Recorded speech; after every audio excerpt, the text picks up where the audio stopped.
be just like you. But then you walk on by, and I knew what I had to do. The way you're moving, and you probably won't find her. Got her rocking my chain like I signed her. You gotta remember the nights where you lied. She cried. If that's yours, then how I get behind her? Trust me, I got her, it'll be alright. You had her in the dark, I'ma bring her to the light. Plus you was stressing about paying off the lights, and if you get to tripping, then I'm a pipe. I know that's what you like, cause you my little freak. And when you get to going, you be fucking up my sheets. And if you find out what we did last week, when you was supposed to be going out with your niece, but I'ma be quiet cause I gotta keep it pee. And now you in the days cause I got you getting weak. But don't fall in love cause you know I'm for the streets, and he better not find out about me. And now she like, mess with my mind, turn down the lights, you know I do. I'm so into you, man, this girl been blowing up my phone, but I don't hit back cause I be up in my zone. Hit D&D, wanna be alone. She OD, wanna be up in my home. Fuck that, I can't get attached. I've been cracked that, you can have it back. These hoes I don't trust on top of that. I'm just spitting facts cause that won't last. These hoes love going back to the past, back to the stress and back to the laugh. Meanwhile, you be sitting having flashbacks, sitting back just trying to make the math mad. Not me, I'ma chill and get the last laugh. Kick rocks, I'ma leave the past in the past. Block the number, now she crying, yeah, now she mad. Now she pill popping, taking half of a half. So sad, she just worried about the next play. Play victim, do the same thing the next day. Sit back, you can wait on that day. Karma come, but it don't got a set date. But I'ma be quiet cause I gotta keep it pee. And now you in the days cause I got you getting weak. But don't fall in love cause you know I'm for the streets, and he better not find out about me.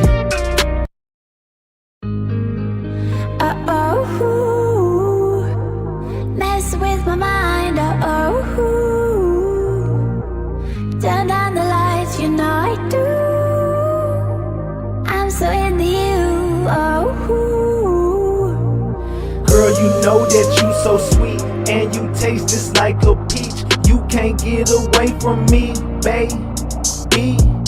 And I know I make you weak. You tried to take a break from me, but you can't get away from me, baby.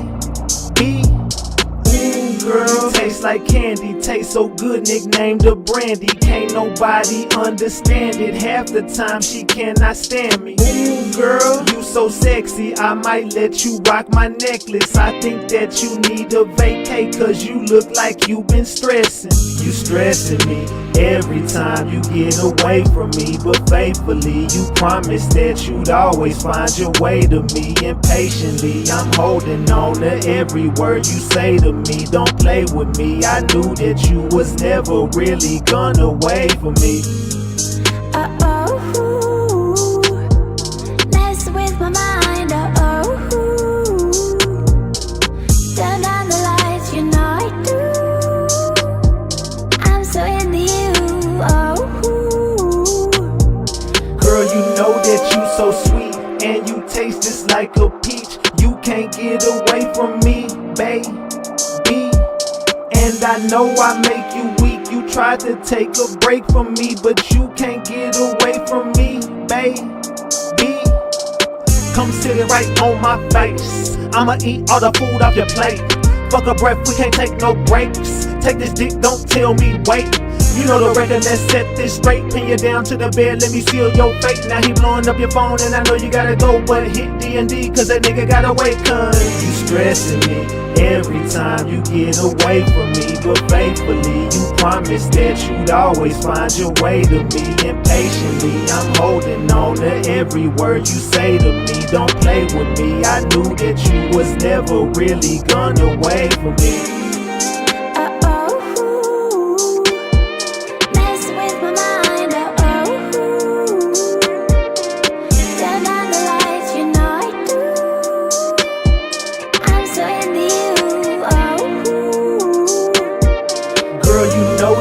So sweet, and you taste just like a peach. You can't get away from me, baby. And I know I make you weak. You tried to take a break from me, but you can't get away from me, baby.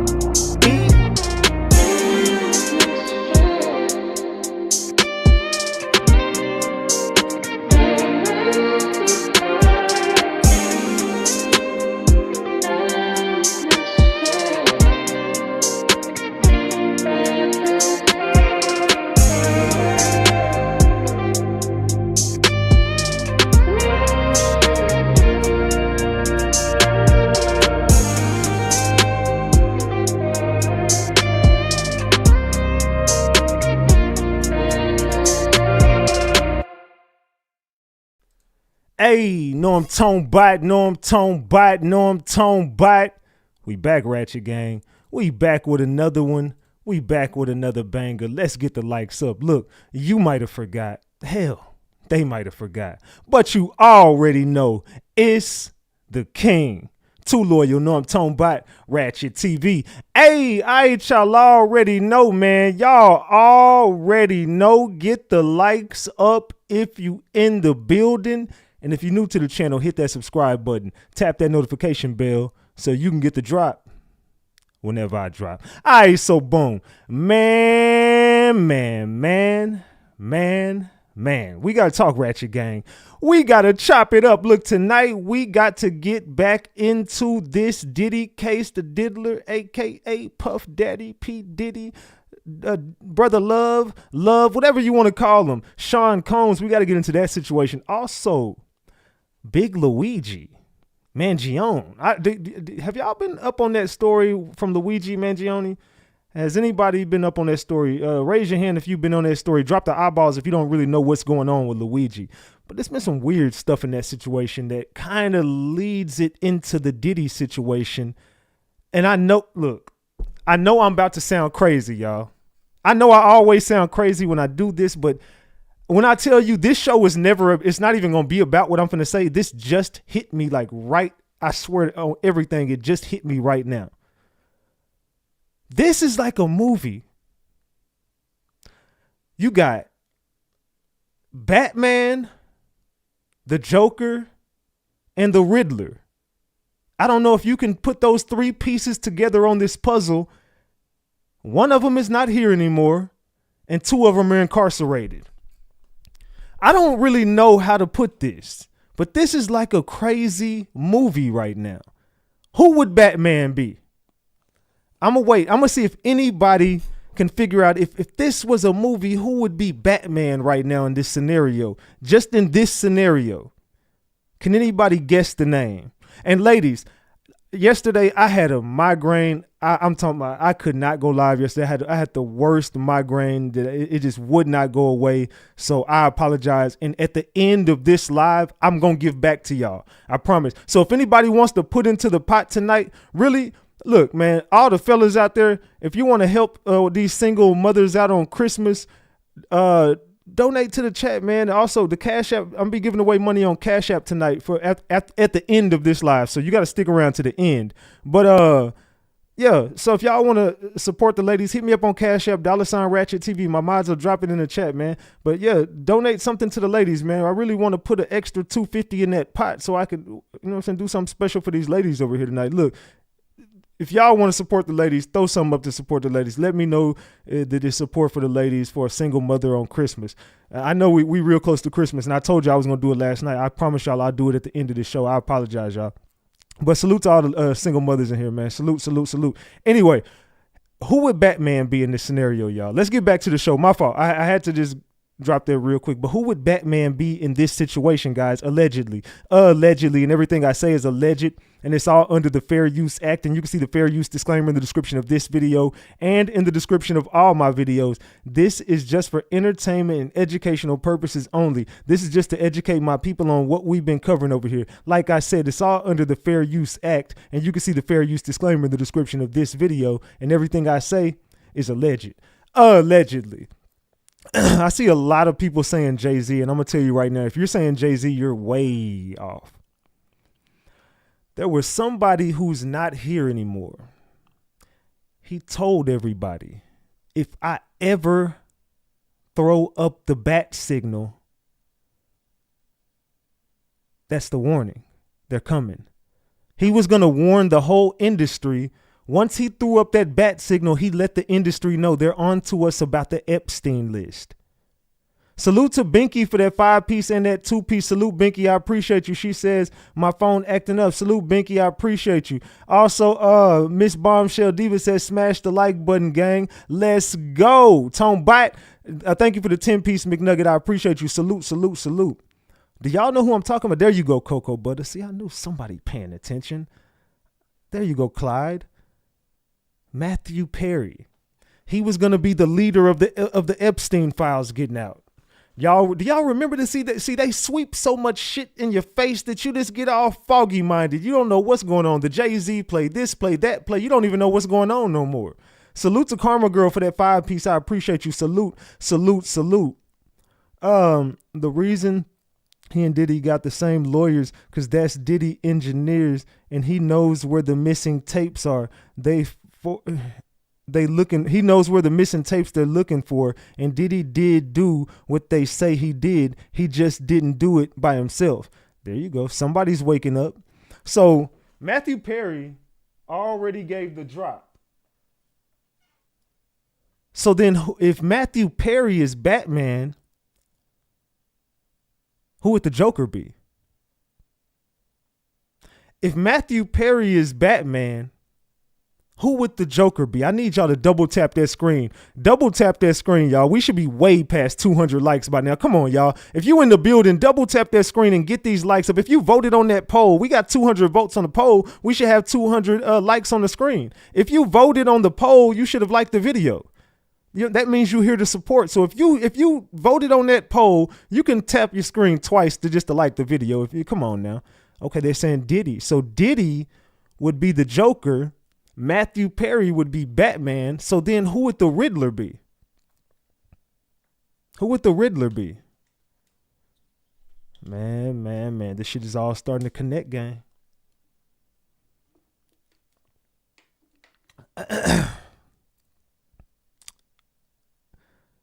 Luigi. Someone says Ashton. Oh yeah, Crazy Liz, you lost your wrench because you ain't got your membership no more. So you gotta have a membership to keep your wrench. I'll be real with you. A lot of people are saying Jay-Z, and I see a lot of Jay-Z's. They saying Luigi is the Riddler. I see that Jay-Z. I'm gonna be real, y'all. Take Jay-Z out of the equation, and I'm not saying that because nobody got to me. I'm just saying, look, no, stop. Not in this scenario. Jay-Z is more of the person who they don't want. I'm going to be real. Jay-Z is the person they don't want to expose. He's the chosen one. They're choosing him. Jay-Z is getting handed the keys. Jay-Z got handed the keys to give up Diddy. One of them had to make a move, and it's just looking like somebody was playing chess. The other one thought this shit was friendship and brothership and love. One dude saw it as an opportunity, and he moved right in and took that opportunity. That's just my analogy of the situation. But Luigi would be your Riddler. This is a weird game that they're playing in front of our faces. Do you guys believe Luigi is guilty or innocent in the chat?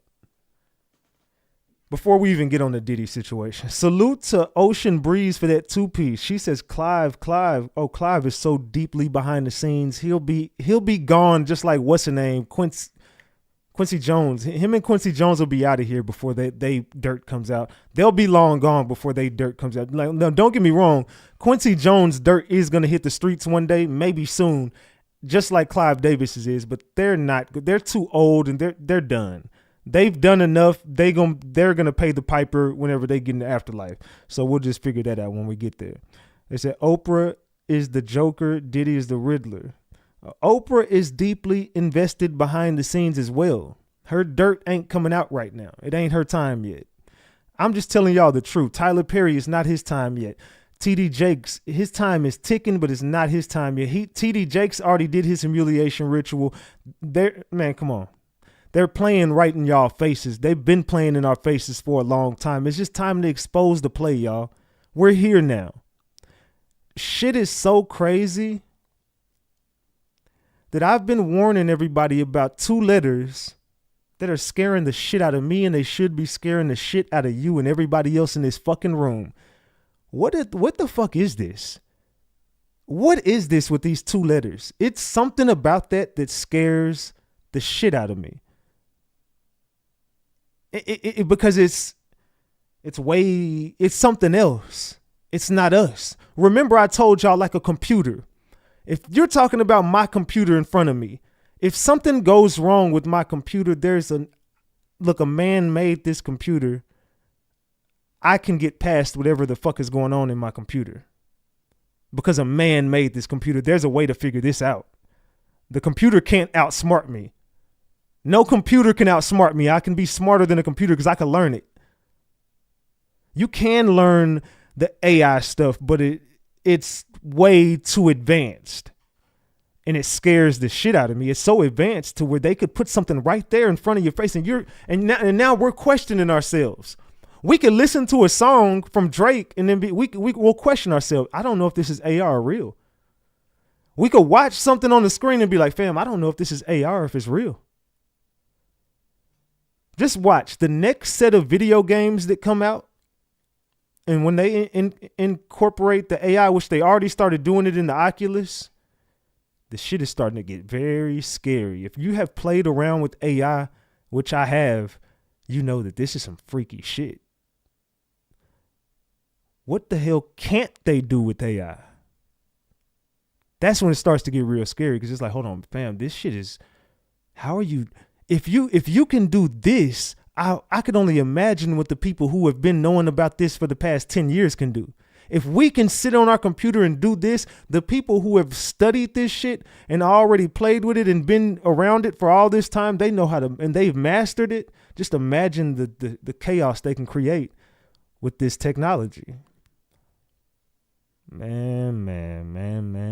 They say the public is 50 years behind. That's what I'm saying. We're way behind. The metaverse has already incorporated AI.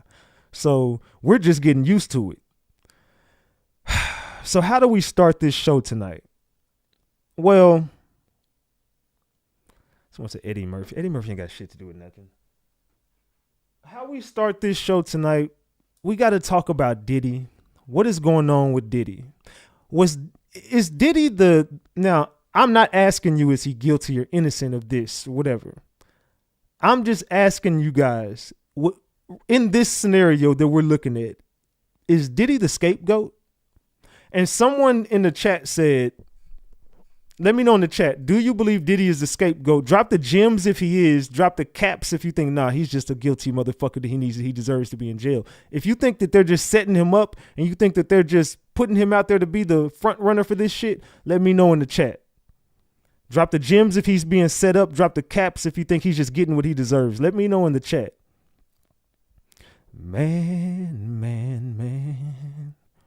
They said both. I see a lot of gems. I think it's both. Lauren says, fuck that, man. He is guilty. A lot of people are dropping the gems. A lot of people are, and I'm not asking, is he guilty or is he innocent? I'm only asking, is he the scapegoat? Just like I would ask you, salute Sick with it. Salute King for all the single mothers. Salute. He threw a 50 in the pot. I need 200 more for that pot. Either hit me on Cash App or super chat me and let me know you sending something for the ladies. I need at least $200 more for the ladies for single mothers on Christmas. I'm matching that pot. Let's do something for these ladies. Let's help them out tonight. Come on, y'all. We're gonna give away some money at the end of the show. So support the single mothers. All right.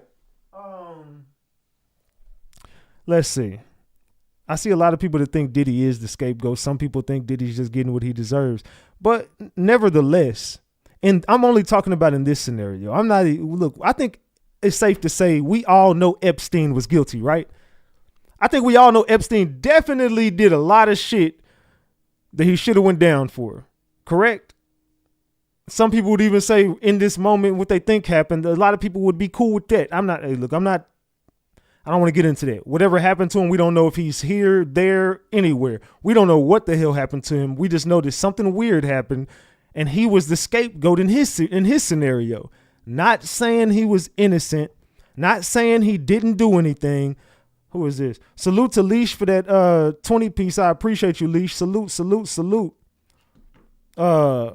I'm only asking in this scenario, guys. This scenario. Epstein was the scapegoat in his scenario. It was a whole list of people that were about to get drugged into his bullshit. So many damn people were about, the whole world would have been in an uproar if that list would have made the light of day. Now, I'm hearing the list may still come out one day. I don't know if it comes out. I just know that list is being protected by something, and for what? Just like I know Diddy's dirt was about to hit the fan. A lot of people were starting to expose Diddy behind the scenes. Was it Jamie Foxx? Jaguar Wright been saying a lot of shit. A lot of people been coming, Cassie, Lil Rod. A lot of people started coming for Diddy after he made that mistake of trying to do a black electoral vote and trying to start his own black electoral party. And he was also ditching his De Leon shit and trying to go all black on. He was doing a lot of shit that a person with his track record shouldn't have been going against anybody in the industry, knowing what he's done to a lot of people. Anyway, all right, so double tap that screen and let's get these likes up, y'all. We finna get to this show tonight because what does Luigi have to do with any of this? Some people say Luigi knows where those tapes are. Luigi might be connected in because they're and it's kind of weird that they extradited him to New York just to, and put him right in there with Diddy.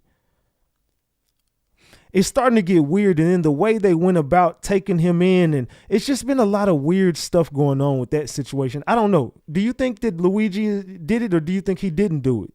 Yeah, they picked Luigi up, extradited him to the prison where Diddy is at. So him and Diddy are together now, allegedly. I'm starting not to know what's real anymore. I don't know about any of y'all, but I'm starting to wonder, like, what is real? Luigi's grandfather was good friends with Pelosi's father. And do you know that Pelosi is supposed to be the one behind this whole thing? Allegedly. They said some shit was supposed to go on and that CEO was supposed to testify against Pelosi. And you do know that, right? That CEO who they're saying Luigi was a hitman for, they're saying that CEO was supposed to testify against Pelosi. They said it was Diddy Special K. I'm just saying. They said, yep, Pelosi was insider trading. Yep, and he was finna testify against Pelosi. And then this happens. So we got to get to that situation too, because it connects right in with the Diddler situation. And I'm just saying, y'all, something is going on. There's something big that they're preparing us for. Now, if you missed my last live, which it didn't go viral like it should have went. I think that was a powerful live that we did covering the last situation. Who was here for the last live that we did, man? What was let me see what the name. I don't want to get it wrong, but I titled the live. Oh yeah, what's going on in America? Is this War of the Worlds or World War III? It was about what was going on in the sky and connecting the drones, and you know what I'm saying. That was connected to like the presidency, the world, and it's a lot of shit going on with that situation too. But we're not talking about that tonight. But this is right along the lines of that, simply because this is a big distraction. The Diddy case is one huge distraction because there's too many moving parts and there's just too much that doesn't make sense. This is a RICO that involves one person. This is a criminal organization that was taken down and no one else there's not in one other arrest being made. It's fixing to be January. They are set to go to trial May 5th, and Diddy is still the only person in jail, and all the evidence only leads back to him. There's no other names in the case but Diddy's. What the hell is going on, fam? Now, I ain't the smartest person in the room. I'm not the brightest bulb in the chandelier.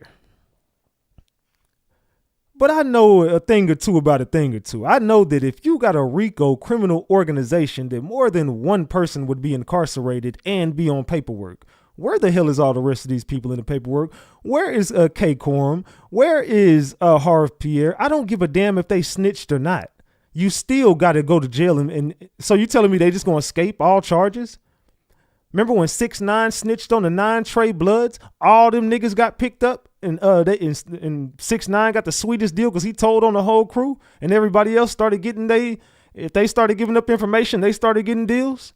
That's how it goes. You got to take the organization down. I mean, I didn't know that everybody could just flip on one person and everybody else just gets to remain free and avoid charges for all the fucked up shit they did. Well, they did the same thing in the R. Kelly case. Bill Cosby wasn't trying to sell the oil underneath his house. And look what they did to him. Look, I'm not saying people did or didn't do what they said they did. It just seems like they get real picky choosy who they want to expose and real picky choosy of who they want to protect. That's what I'm saying. Am I making sense? I don't know if this is making sense what I'm trying to say or not.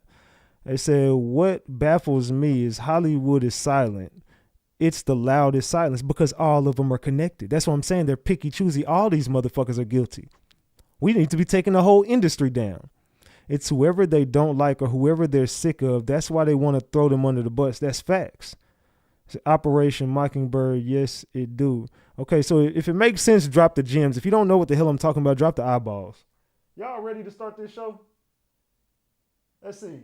And we almost at 300 likes, man. Double tap that screen. Let's get these likes up, man. We finna get started on this, man. We got to connect the dots on this industry tonight, man. There's some weird shit going on. Let's get to these damn videos, man.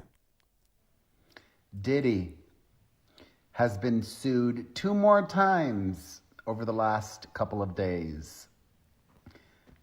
I don't even care enough to report on the details. I'm suffering from Diddy fatigue. Okay, is he the only one?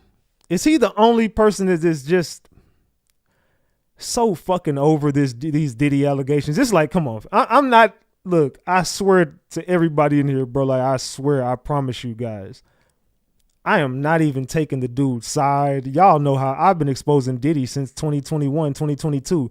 I would say 2021. Hell, I've been exposing Diddy since the first year I was on YouTube. So I've always exposed him for exactly what he is allegedly responsible of. But a lot of this stuff, bro, it's just seeming like, come on, fam. Y'all are just throwing oil on fire at this point. It's like the fire's already burning. Y'all just keep on adding more layers on top. Come on, fam. Like we know he probably going down for the Cassie shit. Rightfully so. Whatever. But come on, dog. A lot of this stuff just starting not to make no damn sense. But one of the lawsuits is ridiculous. Really ridiculous. And not the one by Tony Busby. This other lawyer, one who's been doing a lot of TV appearances, a woman, I won't even mention her name. Ariel. I'll mention her name because I've been telling you Ariel's been clout chasing. Ariel is the biggest clout chaser in this whole situation. I think Ariel really wants some airtime. That girl wants to be famous. But all of her lawsuits don't make sense. Just like that big dude who looked like TD Jakes. I would. Have you ever been swallowed? Daddy, I see the wood. Look, that big dude who looked just like TD Jakes. Look, I don't know what the hell that was. I knew that was lying.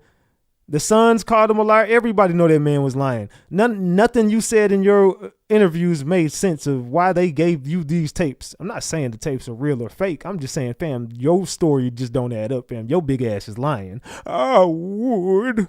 Anyway, let's continue. Her client is suing Diddy, but she doesn't remember what happened to her. She went to a party at Diddy's, drank something, and the next thing she knows, she remembers waking up in the hospital, but she doesn't recollect what happened at the party. She said that in her lawsuit. How are you going to sue Diddy for grape when you can't recall him graping you? I'm tired. Maybe it's because my brain is exhausted, but how does that make sense? Explain it to me, please. Does it make sense to anybody else in here? She sent the latest lawsuit is a woman saying Diddy R-worded her. She went to a party. She drank a drink. She woke up in the hospital. Doesn't recall anything that happened at the party. Drop the gems if you think she has a great lawsuit on her hands. Drop the caps if you think she's lying. I don't know, man. Y'all tell me in the chat. Thanks. P.S. Obviously, I don't like Diddy. I can't stand Diddy. I think he's guilty AF. But lawsuits also need to be grounded in reality.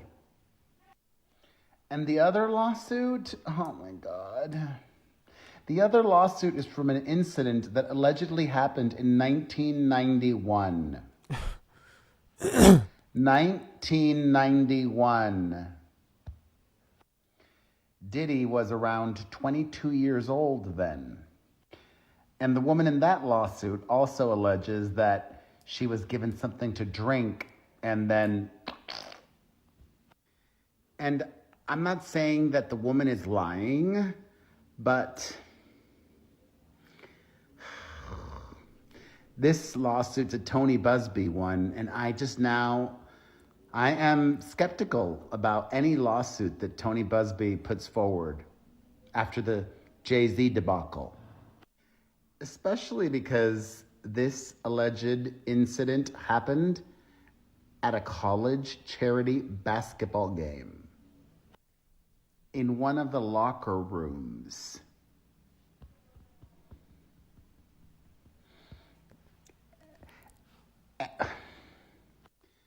Obviously, Diddy, through his attorneys, is denying wrongdoing in both of these lawsuits. I'm gonna go take a nap now because I can't deal with any more Diddy or Blake Lively and Ryan Reynolds. That took it out of me today. What do you guys think, man? The latest lawsuits with Diddy's name attached to him. Do you think that these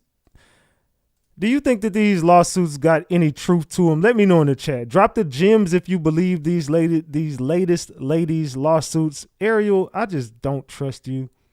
I think Ariel's a clout chaser. She's doing too many interviews, too much TV time. I just think Ariel wants to be a celebrity or some shit. Speaking of, in particular, Netflix docuseries that you've been working on, Diddy Do It? Right. You've been saying for years that you feel you knew Diddy's character. Right.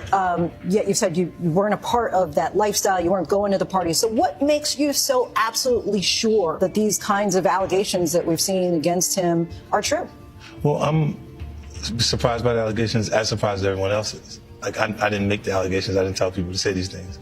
It comes out, I see it in the news like everyone else. But I did feel uncomfortable with the way you would present the idea of going to these projects. To come party with me. Yeah.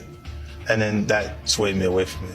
Just that alone. All right, so you and Diddy, you and Puff cool? No, I don't really rock with him. Okay, damn, all right. I didn't know what that meant. Okay, All right, yeah. 50 Cent is back on his petty game, and this time he's calling out the big dogs. So, you know how Fifth's been working on that explosive Diddy documentary? Well, let's just say it's about to shake the industry like never before. Rumor has it, this doc isn't just any tell-all. It's packed with receipts, behind-the-scenes secrets, and stories some folks really don't want out there. And apparently, certain industry players are already pulling strings to shut it down. But of course, 50 isn't letting that slide. He's out here naming names, spilling tea, and basically letting everyone know he's ready for all the smoke. So, what do y'all think about this? They saying they're trying to stop 50 Cent's documentary from happening behind the scenes. I could only imagine a name that would want to stop that documentary from coming out. It's supposed to be a tell-all with a bunch of industry secrets and receipts. I can't wait for it. I'm gonna be real. I can't wait for it, but I do know that there is some certain industry big heads. They trying to pull the plug on 50. 50 got to be careful, man. They've been trying to get 50 out the way. Really get why 50 is dragging Diddy through the mud? You gotta rewind and look at both these dudes' come-ups. First up, Diddy, born in '69 and raised in Harlem during the gritty '70s. He's always repped Harlem hard, calling it his soul, his swag, and the source of that hustle mentality. But after losing his dad when he was just 2, his family moved to Mount Vernon, a quieter suburb just outside the Bronx. It was a totally different vibe from Harlem. More opportunities, new cultures, and a shift in perspective for young Diddy. In Mount Vernon, Diddy went to an all-boys private school and got into performing arts. Fun fact, teenage Diddy even danced in music videos for big names like Diana Ross. Maybe that's where all those flashy moves in his later videos came from. After high school, he took his ambition to Howard University in DC, where he studied business and started throwing massive parties. These weren't your regular college kickbacks. These were events with celebrities showing up. He was passing out business cards with Puff engraved on them and building his rep as a party king. By 1989, Diddy was already tight with his childhood friend, Heavy D, who was a big name in the rap game. Heavy introduced him to Andre Harrell, the owner of Uptown Records. Diddy got his foot in the door as an intern and quickly climbed the ranks, becoming an A&R executive by the time he was just 20. Crazy, right? But things got rocky when Uptown's parent company tried to shut down Biggie's debut album, Ready to Die, for being too vulgar. Diddy fought back and ended up getting fired. But getting fired was low-key a blessing in disguise. Diddy took that setback and flipped it, launching back. Let's continue, y'all. Let's get back into this Diddy and 50 saga. Let's get back into it. Bad Boy Entertainment in '93. With artists like Biggie, Craig Mack, Lil Kim, and The Lox, Bad Boy became a hit-making machine. By 1994, Biggie's Ready to Die dropped, and it was an instant classic. The label was riding high through the '90s, dropping hit after hit and cementing Diddy as the guy in hip-hop. Fast forward to the early 2000s. Diddy was living his best life. He had hits, money, and even J-Lo on his arm at the 2000 Grammys. He wasn't just a mogul. He was an A-list celeb, rubbing shoulders with Hollywood elites. But while Diddy was sipping champagne at the top, down in the trenches, a young 50 Cent was fighting to make his name. Salute to Sin for that 5-piece. I appreciate you. Salute. That contrast between their lives at the time, that's where this whole dynamic starts to take shape. Diddy was all about the flashy lifestyle, while 50 was on the grind, facing real struggles in the streets. The late 90s was another player who was slowly making his way to the top. 50 Cent comes from the streets of Southside Jamaica, Queens. Boo Boo wasn't just some random guy. He ran the infamous 134 Guy R. Brewer block like a boss. But instead of just sticking to the streets, 50 had bigger dreams. By 1996, 50 was on his way to transforming his street hustle into a rap career. Thanks to Jam Master Jay from Run DMC, he honed his craft, learning to write hooks and proper songs. Fast forward to 1999, and 50 had landed a deal with Columbia Records, gearing up for his debut album, Power of the Dollar. But here's where the story gets spicy. Feeling like the buzz around his album was kinda weak, 50 decided to make a statement. In August 1999, he dropped How to Rob, a track that came for everybody. Salute to Karma Girl for that 5-piece. Has put this towards the lady. Salute to you. I appreciate you. Salute. He dissed R&B legends Bobby Brown and Keith Sweat, DMX, and yup, even Diddy. The opening line, a wild threat to kidnap Diddy's then girlfriend, Kim Porter, while demanding ransom money from Diddy. Oh, and the cherry on top, he joked about Diddy dancing his way to an ATM. This move worked. The industry couldn't stop talking about him. But while the buzz was hot, disaster wasn't far away. In 2000, 50 dropped Ghetto Quran. Yeah, I heard that there's this story. I don't know if it's true. It's a story like, I guess I gotta say you and Diddy, since you saying you was dead. Yeah, in the office. Yes, me, 50 and Diddy. Yeah, I guess. So what y'all think about the 50 and Diddy situation? They trying to stop 50 Cent? Because 50 Cent finna come out with all these damn secrets. I'm gonna be real, man. 50 Cent finna expose the whole industry, and it's gonna be a lot of shit that's gonna be in that documentary, and I can't wait to see it. I can't wait to see it. Let's get to this. Oh, as to Diddy? Oh, hell no, that gotta be the worst punishment. Forget the sentence. They really must not rock with your ass, because for you to get this type of sentence is diabolical. I already know how it's gonna go. You gonna get in that cell, Diddy gonna be there waiting for him, talking about some, I would've heard some things about you, and the rest is history. Damn, G, that's crazy, bro. They did him like that. I don't even want to know what's finna happen to bro. Oh my God. I already know he already plotting on him. He seen news that he you know what I'm saying, committed what he did to the CEO. And when she found out he was coming to his jail, that was the happiest day of his life. Luigi, shit. It's finna be Mario and Luigi now, because they ass finna intertwine. All I could do is sit here and shake my head at this shit. I knew, I didn't know he was going to Diddy shit. I don't know how, I just scrolled on Twitter and I saw that he was going to Diddy shit. I had to make this video. I know this is old news, but damn, that's tough. And I just got to figure out why the fuck they sending him in the same jail as Diddy. It's because these two are connected. The industry is making plays and they trying to silence everybody they can. And they'll pin anything on anybody at any given time. I haven't seen much evidence from either one is saying they committed the crimes that they did. I don't know though, man. We gonna get to this Luigi shit in just a minute, but we talking about Diddy right now. Diddy and Luigi Mangione are in the same jail right now. Diddy's attorney is the husband of Luigi's attorney. Luigi's attorney used to work for the prosecuting office in New York. Diddy's in jail awaiting trial for screwing people. Luigi's awaiting trial for allegedly popping someone who was screwing people over. One of these guys is a hero to a lot of people, and one of these guys is a villain to a lot of people.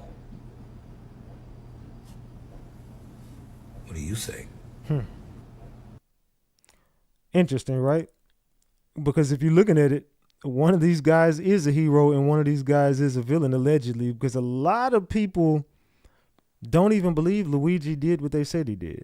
There's a lot of people in here right now who feel like Luigi is probably innocent. Let me ask the chat. Do you guys think Luigi is guilty or innocent? If you think that Luigi is innocent, drop the gems. If you think he is guilty, drop the caps. If you think he did not do it, drop the gems in the chat. If you think Luigi did do what they said he did, drop the caps in the chat. Let me know. I asked y'all a question on the poll. It says, did Diddy and Luigi get set up? They set Diddy up 15%. They set Luigi up is 8%. They are both fall guys is at 36%. And 41% say nope, they are cooked. So 41% of the room think it's over for them, but 36% of the room says they are fall guys. I'm gonna let y'all keep voting on that poll. We only got 500 votes on the poll. We got 362 likes. Double tap that screen and get these likes up. We're gonna continue to get into this situation. Y'all just tell me what y'all think, man. I don't know, man. We finna see. We gotta get to this. I'll get to that one. I don't want that one right now. Jay-Z's lawyer has already made an irreparable mistake that's going to cost Jay-Z the entire trial. He's lying to the American public, and they know it. His lawyer has already lost all credibility. And when your lawyer loses credibility, you therefore lose credibility. There's nobody who believes that Diddy and Jay-Z aren't friends. So for Jay-Z's lawyer to come out saying this publicly and continue with this position to trial, he's going to lose all credibility. And therefore, Jay-Z's going to lose all credibility because the jury can consider credibility. In fact, they have to. It's one of the instructions that the judge gives them. The jury's going to look at them and say, your lawyer's a liar, so you're a liar. And they're going to convict Jay-Z within minutes if he continues to claim that him and Diddy aren't friends. How insane is that?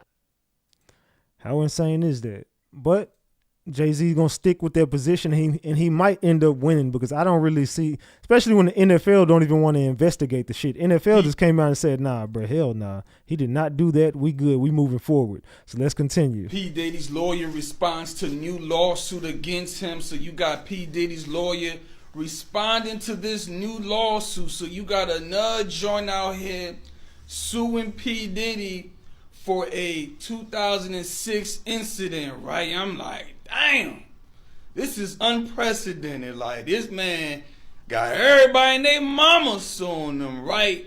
I guess they wasn't capping when they said there are allegedly 120 lawsuits coming P. Diddy's way, man. This is wild, man. I'm gonna have more money than P. Diddy by the time they done with him, goddamn. So you have P. Diddy's lawyer responding to it, man. He's so tired of responding to all these lawsuits. He just like, man, look, P. Diddy ain't did none of that. He ain't do it. That's all I got to say. I ain't gonna keep standing here 120 times, repeat my damn self. He ain't do it. So that's what the lawyer said. It's false or whatever. You know what I'm saying? Hey, man, it's a wild situation. Nah, this shit is just starting to get out of hand, bro. I'm gonna be real. I ain't speaking for everybody in the room, but I, for one, I'm just getting tired of the damn Diddy lawsuits. Every week I wake up, 3 new people are saying, I woke up to a naked Diddy behind me. You get a girl saying, yeah, I drank something and I felt woozy. And then the next thing I know, there was a naked Diddy. And you get some dude that says, oh man, I drank something and then some lotion was on me and then I got woozy and I don't really remember. Then I woke up and then I was in pain and I looked behind me and I saw Diddy zipping his pants. I'm like, what the fuck is, wait. And Diddy made it home that night. Now every dude in this room, I don't even want to put y'all in this scenario, but fam, all I'm saying is, fam, Diddy wouldn't have made it up out that room. I'm pretty sure if you would have woke up like they saying they did, we wouldn't even be having the same conversation. You'd be like, damn, Diddy was a crazy dude. Yeah, it was. until he met me. He was crazy. Yeah, he fucked around and found out. But come on, man, just be real. There's just too many dudes for Diddy to be running around punishing dudes like that. I mean, I'm not saying he did or didn't do it. I'm just saying, fam, come on, dog. This shit, It's a lot of dudes still breathing around this bitch with those allegations. You know what I'm saying? I don't know, man, but I wouldn't be at no Diddy party. So let's continue. Busby officially responds to Alex Spiro. The court documents have been released. We have to get into this because Busby is not holding back. Hey guys, it's Rob Morali, daily and consistent content. Let's get straight into this quick intro. So of course, Alex Spiro said that, these are baseless accusations and that Busby is a bad lawyer, spoke about his track record, old lawsuits and etc. And then the STD lawsuit that just came out as well, which to me is intriguing because how would you be able to detect that you have an STD so quickly? That timeline doesn't make sense to me, but that's for the courts to work out, not me. But Busby has officially responded in 2 to 3 long documents, and I definitely want to read this out to you guys because that is something that we have not done, and that was submitted today, earlier on. Salute to T-Wiz the G. Says double tap the screen, get them likes up. Salute for the 5-piece share. Y'all double tap that screen. Let's get these likes past 500, man. We need 100 likes on the screen. Let's go. Alex Spiro's lawsuit, Jay-Z's Alex Spiro's lawsuit, where they constantly were referring to the NBC interview in all their paragraphs, and then outside of that, any other time Busby lost or was being unethical or was being basically a fraud, accusing, etc., or now this STD lawsuit, all of that was basically, it was a mixture of these two. That is what Busby is officially responding to. This came out earlier today and it's very lengthy indeed. One thing about Judge Torres, that man is about to read so many documents and he's about to be a very, very busy man. But this is a strongly worded document to say, I am not backing down. I am explaining to you why the Rule 11 motion can't be accepted here. Also, his 21 days to 1 day motion shouldn't be accepted here. Also, for the fact that Carter's been intimidating people around me and etc. And then a reflection of, no, I am part of the bar in New York. So, it's different points for each paragraph. Objectively, and I definitely remain objective in this instance, guys. I definitely try to be. I do feel like Busby's letter is more clearer. I feel like Spiro's letter was more angry. It was more constantly referring to the NBC lawsuit. And all Busby needed to do was have a 1 or 2 paragraph response in this letter. That's all it was to that specific NBC lawsuit and say, well, listen, she was a minor at that time. She's also autistic. Essay stories aren't always going to be absolutely accurate and you can't use that to dismiss something. That was all he needed to say. Then he moved on. I do feel like the way Busby has written this is much more clearer than what Jay-Z, Rock Nation and Alex Spiro are doing because Alex Spiro seemed to be so more emotionally angry. What do y'all think about the Busby, Diddy, Jay-Z situation? I don't know, man. Like I said, Jay-Z too emotional right now. I mean, anyone in this room would probably say rightfully so. He has someone accusing him of doing some heinous shit to a minor, but it's just like, I mean, I get you addressing it, but you kind of like overly addressing it and you just sound overly mad and you're just trying to silence people. It's like, if the lady's saying it happened, just go prove it didn't happen and let it be that. But I don't know. That's just me talking. Let's continue. Is much more clearer than what Jay-Z, Rock Nation and Alex Spiro are doing because Alex Spiro seemed to be so more emotionally angry. And then on top of that, Rock Nation put up a statement that they deleted 5 times. Like, I don't understand what that was about either. I feel like Busby here is being a little bit more cleaner in the letter. I'm not saying that that means Busby's going to win. There's still a very high chance, guys, that this lawsuit can be dismissed because the judge might be reading all of this and just focus on the inconsistencies. It's very much plausible. I do feel like this lawsuit potentially is going to be dismissed. That's why that is the way I think that this is going. But really and truly, we can't have any predictions without the Judge Torres making a statement. Until Judge Torres has made a statement, we can't really sway any way to where we think that this is going to go, to be honest with you. But I think that Busby's written a wrong letter.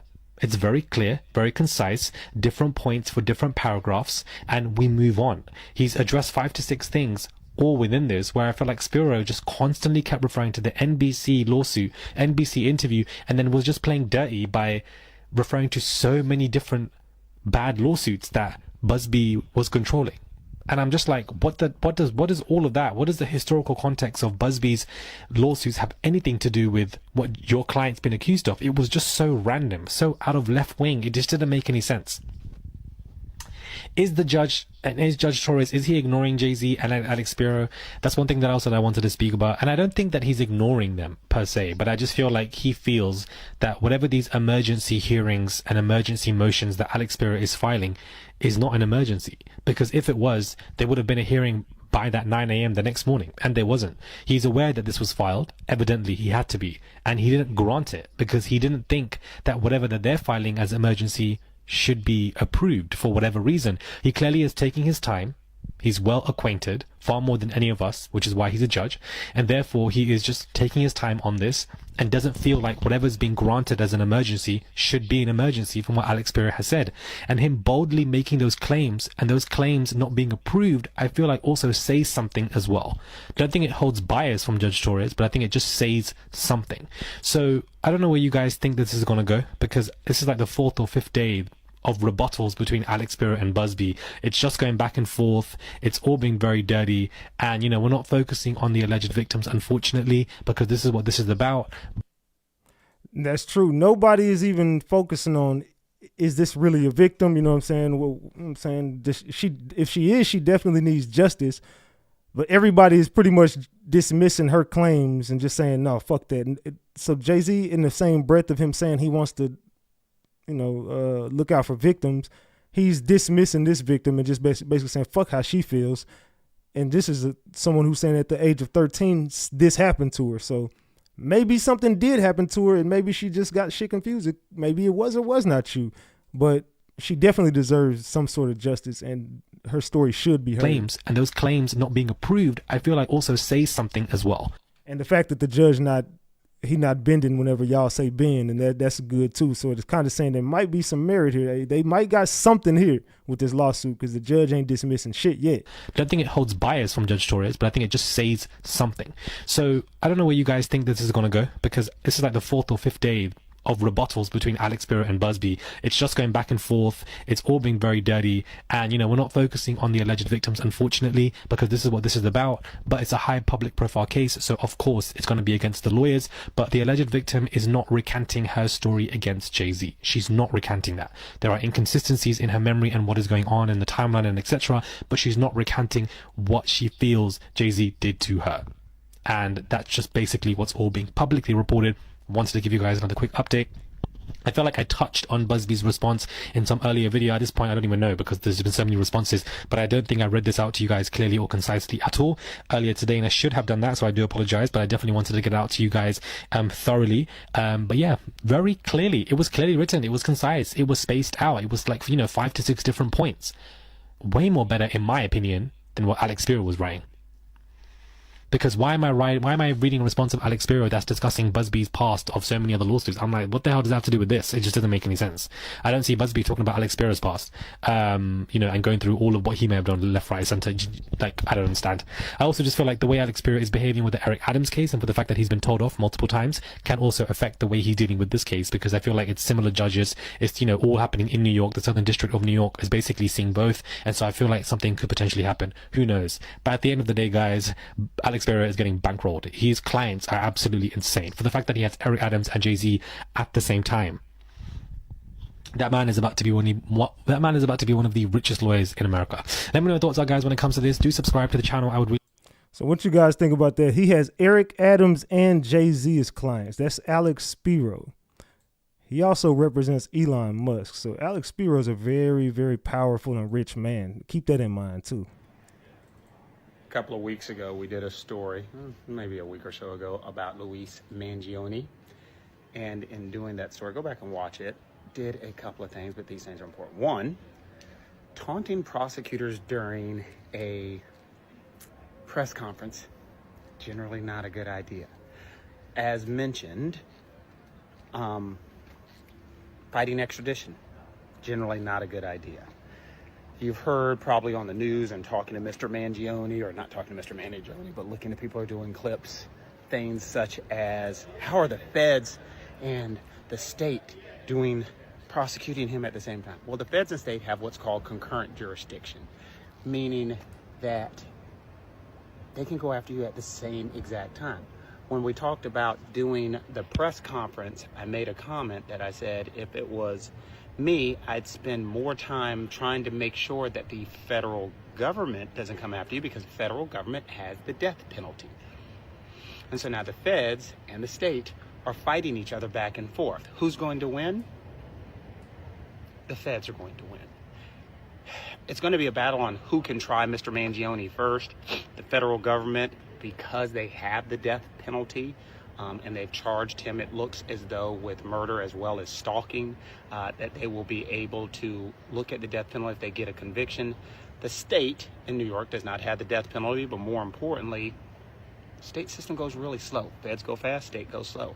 And finally, the last thing I said, even joking about the fact that he maybe was fighting extradition because he knew he didn't want to end up in federal custody next to a certain roommate. Anybody get to you yet? Let me get that honey bun player. Take that, take that, take that, take that. You heard what I said, Mangione. Take that, take that, take that, take that. He's being funny, but in all seriousness, where Diddy got those damn tapes at?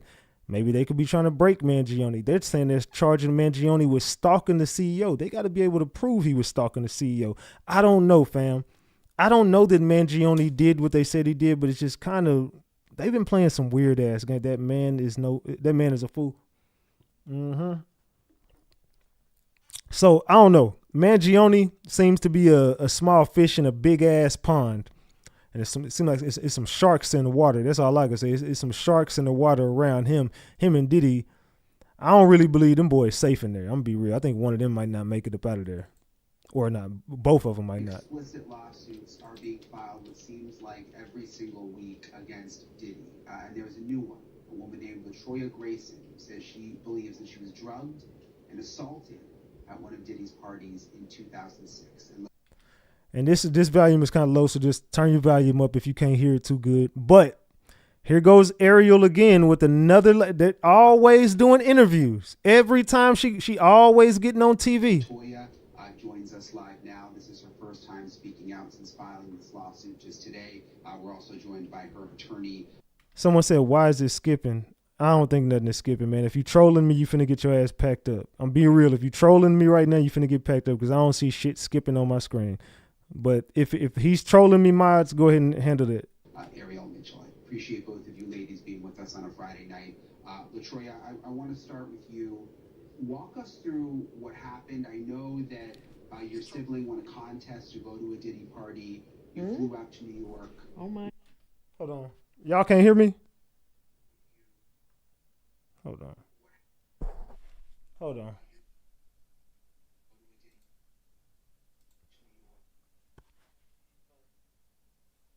Can y'all hear me? Can y'all hear me? Can y'all hear me? Can you hear me? Can you hear me? Can you hear me? Can you hear me? Can you hear me? Can you hear me? Can you hear me? We good? Drop the gems if we good. Drop the gems if we good. All right, let me see. Let me get out of that stream and come back in. All right, are we good now? My bad. All right, we good now. Okay, cool. All right, my bad. I didn't know, man. Shit. Y'all gotta let me know something. I seen it was skipping. Okay, let's try it again. My bad, because it was skipping on my end for a little bit. I thought I was getting trolled. All right, let's try it again. Explicit lawsuits are being filed, it seems like Salute, Jay. Stay fresh. I appreciate you. Salute for that 10-piece. Salute. We're going to try it again. Let me make sure it's good. week against Diddy. And there's a new one. A woman named LaToya Grayson says she believes that she was drugged and assaulted at one of Diddy's parties in 2006. And LaToya joins us live now. This is her first time speaking out since filing this lawsuit just today. We're also joined by her attorney, Ariel Mitchell. I appreciate both of you ladies being with us on a Friday night. LaToya, I want to start with you. Walk us through what happened. I know that your sibling won a contest to go to a Diddy party. You flew out to New York. Oh my. What happened from there, LaToya? Well, pretty much everything that happened is in the lawsuit. So I would encourage any and everyone that would like to know the information to read it. Yeah, I understand. Okay. We've looked at the lawsuit today. I just wanted to hear from you. Was that her answer to it? If anybody hasn't heard the lawsuit, I encourage you to read it. So he's asking for background in this situation. Hold on, what happened?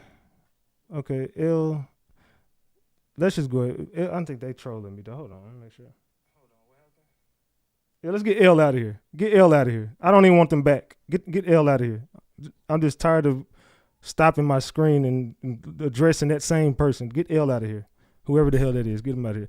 I can hear you loud and clear. I know y'all can. Anyway, so they're asking the lady about this damn lawsuit. Some people probably had to leave and come back because it probably skipped for some people and then they just had to come back, but it's all good. Anyway, so if you listen and hear, this lady is not even she's not even saying what her lawsuit is about. I'm just getting sick of Ariel, dog. I mean, because I can imagine you guys won the tickets to go, which must have been pretty exciting. You were in Oklahoma, right? Yes, sir. And so you flew to New York. Was it with your sister? Yes, sir. And were you excited? And what were you thinking it was going to be like? Fun, hanging out, the normal parties, getting to take some pictures with some celebrities. Yeah, I would imagine getting to go to any party. I mean, now we know. So that's her answer to it. She thought she was going to go out, have fun, and take some pictures with some celebrities. Already, I'm just seeing red flags with the chick. I don't know. Anybody that Ariel brings to the table, they all just scream clout chaser. But let's continue. What do y'all think? Do y'all believe this lady? You know, was really going on allegedly, but I'd imagine at the time that would have been exciting to win that. What was it? What do you remember it being like when you got there? Can we just for a second, I don't want to put too much on Mrs. Grayson in terms of So he asked her, what was it like when you got there? And then Ariel jumps in and says she don't want to put no pressure on her. So what the fuck is she here for? What is the point of doing an interview if you're not going to answer the question? That's the first question he asked her. Okay, well, he asked her another question. She was like, oh, I just want to come take pictures with celebrities. So he's like, okay, so what was it like when you got there? Well, I don't want to put no pressure on her. So let's stop right there. Answering a lot of questions. Today was already a hard enough day. Answer a lot of questions. That's the second question the man asked her. She said she don't want her client to answer a lot of questions. He literally asked her one question that she didn't answer. So he asked her another question and she ain't answered that either. It did take us some time even, for her to come forward and be able to, talk publicly about what happened to her. So she ain't said nothing that happened to her. I hope we can just not pepper her with as many questions about, that night. I know everyone wants to hear from the victims. Okay, that's the only fucking reason she's up here, to find out what happened that night. So Ariel Mitchell, what the hell is you talking about? You don't want to overwhelm her with a bunch of questions about what happened that night. So then why the hell is she doing an interview about what happened that night if she don't want to talk about what happened that night? But it's very traumatic having them relive these things that happened to them. So, I want to make sure I'm also preserving what we need to do for our litigation with Mrs. Grayson as well, and protecting anything that she does say. I like to explain to people in the evidence rules, anything she says can be used against her.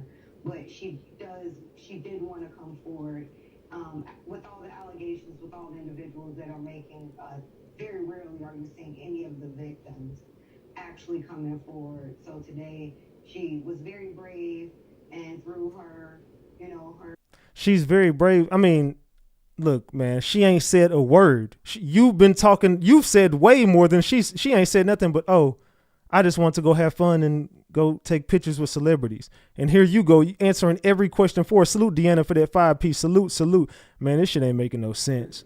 What y'all think? Y'all think she lying or telling the truth? wanted to come forward and do this program here today. Yeah, I understand, and I wouldn't want to put her in an uncomfortable situation, and I understand she just filed a lawsuit. I was just wanted her to explain what she remembers from that night. Maybe you, Ariel, since you, not everybody's seen the lawsuit. I've seen the lawsuit, but people watching haven't read the lawsuit. Maybe you can explain what you are alleging in the lawsuit. So essentially, it's pretty easy facts. There was a nationwide contest that was promoted, where you called in and won an all expenses trip paid to New York, which. So she's saying there was a contest with an all expense paid to New York attached to this contest. Okay, and what happened in this contest? For anybody, a free trip to New York, even in today's time, will be a great value, a great trip. And then on top of that, the trip you got to go to a P. Diddy party. So in this trip, you also it was attached to a P. Diddy party. Calling a radio station, I'll call the radio station to win tickets. Not a great prize like you would think she won back then. And this was, back in 2006 during the height of Diddy's career, during the height of Bad Boy Entertainment and the white parties. So that was part of the enticement, was to bring people who knew about these parties, who desired to go there, which is why it was such a successful contest. She went to the party, there was transportation that was arranged, hotels that were arranged, everything was all paid for, even transportation to the party. What I found to be concerning was that there was transportation to the party, but not from the party. And then at the party, Ms. Grayson alleges that, as you see in the lawsuit, and I want to start encouraging people to go read these lawsuits instead of hearing these sound bites that they see in the news or on social media, because before you go and start to make an opinion, you should go read these lawsuits. They are there, they are free, they are public record. But essentially, she was drugged, she woke up and was in the hospital. Her next memory was being in the hospital. After finally returning back to the hotel, she had to leave shortly thereafter to go back to Oklahoma. And then the next day she received a call from an unidentified woman telling her that she shouldn't pursue anything against Diddy. So she salute to Nicole for that 5-piece. I appreciate you, Nicole. Salute.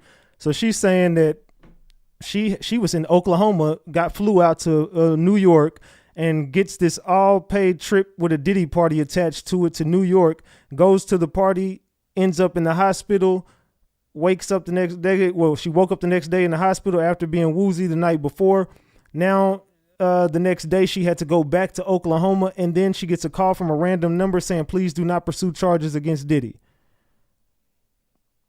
Because it would be a waste of time. And at the time, I don't know if anybody has, I hope most people haven't been roofied or drugged, but typically you have no memory of what happened, which is partly the reason why Mrs. Grayson, what can you say? I was drugged, I woke up in a hospital, I couldn't even tell them what happened to me, and then I get this random phone call telling me it was Diddy, now kind of putting it together for me. And, this is why we're having this balloon of cases right now, because so many people at the time could not say anything. They would not have been believed. I'm gonna be real. I don't believe it. I'm sorry. I just don't think that shit is true. Y'all could drop it in the chat. You tell me if you think the lady is telling the truth or you think the lady is lying. I don't know. Drop the gems if you think she's telling the truth. Drop the caps if you think that story was just conjured up by that damn lawyer. I don't know, man. But hey, Ariel, every time I see you on the news, I just think clout chase. Oh, y'all, we found out why Puff Daddy changed his name to P. Diddy and why he started going to P. Diddy from Puff Daddy. At least we know that. Okay, so our brother Diddler, he is facing a new lawsuit by a woman who is not being named. She's being called Jane Doe. She was a contest winner, and she's alleging that she came in early, was let in early, and was given a cup of Coca-Cola. Well, then after a while, she began to feel funny and felt woozy, and now she's alleging that she woke up in the hospital and with her clothes being ripped off, and she had no memory. And all of this happened during a charity basketball game. Now, I went and I wanted to dive more into the charity basketball game because I was like, well, for the kicks and giggles, let's see what really happened. Now, baby, this is early on in Diddler's career. Like, nobody really knew him like that. He was known, but they didn't really know him like that. But he was known, but not, like just coming on the rise, coming up. This all happened in 1991, and he did this charity basketball game co-sponsored by City College, New York. The victim alleges that she ran up out of there, and when she was leaving, it was so chaotic because there was a stampede that actually occurred. Get this, at this event, it was 9 young people that was unalived. 29 were injured super bad. Officials cited that the lack of planning and the failure to hire enough security guards as both contributing to the disaster. I guess this was like a celebrity game or something like that, whereas Combs, rapper Heavy D, and the City University of New York, they were all like headlining this event. So a stampede ended up happening, and officials were saying like this event was literally poorly planned. So I went and looked up the article. First of all, let me show y'all. Something that was weird to me, there was a lot of misinformation in this article, which is mind-boggling. See, you see how it says 7? That's not at all what happened. It was a complete disaster. 29 people was seriously hurt, and it was 9 people, not 7. Now, do y'all remember the event she's talking about? That was Diddy's initiation. That's when Diddy was initiated into the game. Heavy D was there. All of his boys was there. That's when Diddy first was getting put on, and Diddy ends up doing that event. 9 people got took out at that event. It was a stampede. A bunch of people got hurt. A bunch of people lost their lives, and Diddy goes on to be Puff Daddy. That was very strange to me that there was so much information that was written in that article concerning what happened at this charity event, that a lot of the information was wrong in the media. But not only that, what caught my attention, none of the actions of those involved, Heavy D, Diddler, none of them rose to the level of criminality, and there were no charges filed. 9 young people was unalived.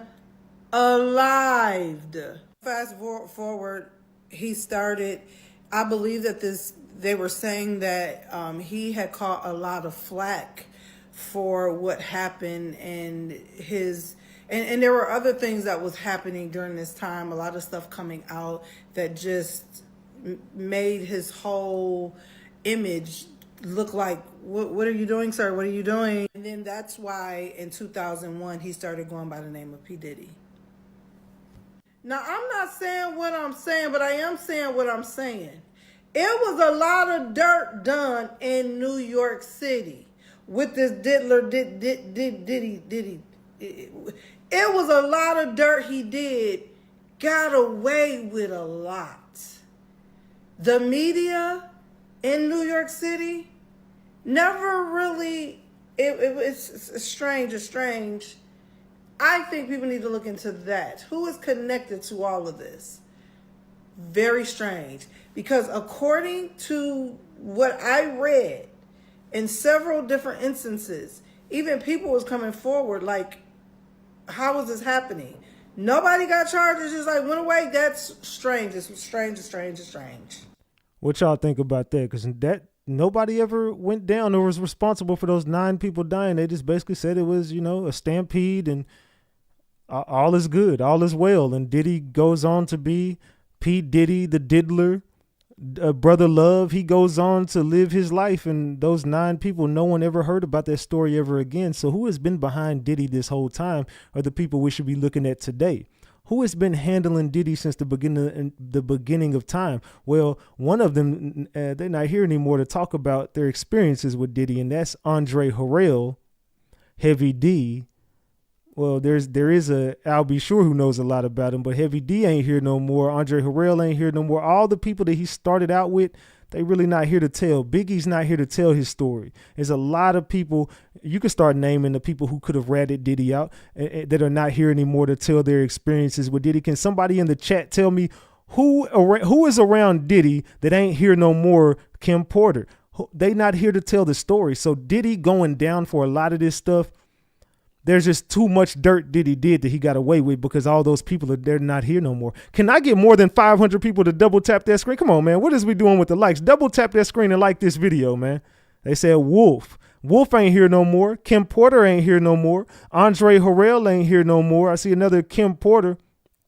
Heavy D not here no more. They said G Depp ain't here no more. Craig Mack ain't here no more. Biggie not here no more. Who else we got? Say it in the chat. They said Craig Mack. Somebody said Craig Max. I think he meant Craig Mack. But yeah, just think about all the people who lost their lives that were connected. Brittany Murphy. There you go. Yeah, definitely Brittany Murphy. Salute Joshua Humphrey. I appreciate you. Salute. I appreciate you. It said Quincy Jones, Clive Davis, Avant, Tupac, Black Rob.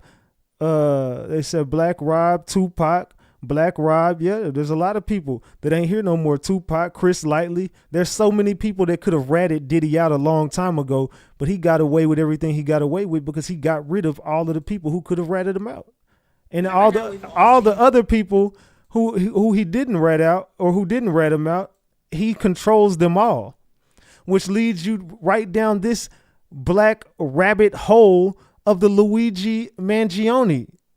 Diddy's not the only rabbit hole. We're starting to be like, fam, what is going on? You go down a rabbit hole with drones. You go down a rabbit hole with this cover up, that cover up. You go down the Elon Musk rabbit hole, the Diddy rabbit hole, Jay-Z, Oprah, The Rock. You start just seeing it's so much. Epstein, the presidents, the royal families, everybody, they're all connected. Everything. It's all one big cover up. It's a clusterfuck of information. You just got to go seek it. It's right there. Everything it's all aligned. From the drones to the royal family to the presidents to the election to this to Diddy to Jay-Z to Jaguar Wright to Charleston White. Everything, it's all a pipeline of information. You go seek it. It's all right there in your face. I'm sure by now we've all seen this photo of Luigi Mangione being extradited to New York, and there's like 1 million cops behind him, and Mayor Adams is there for some reason. So this is an obvious piece of security theater. My question is, why and for who?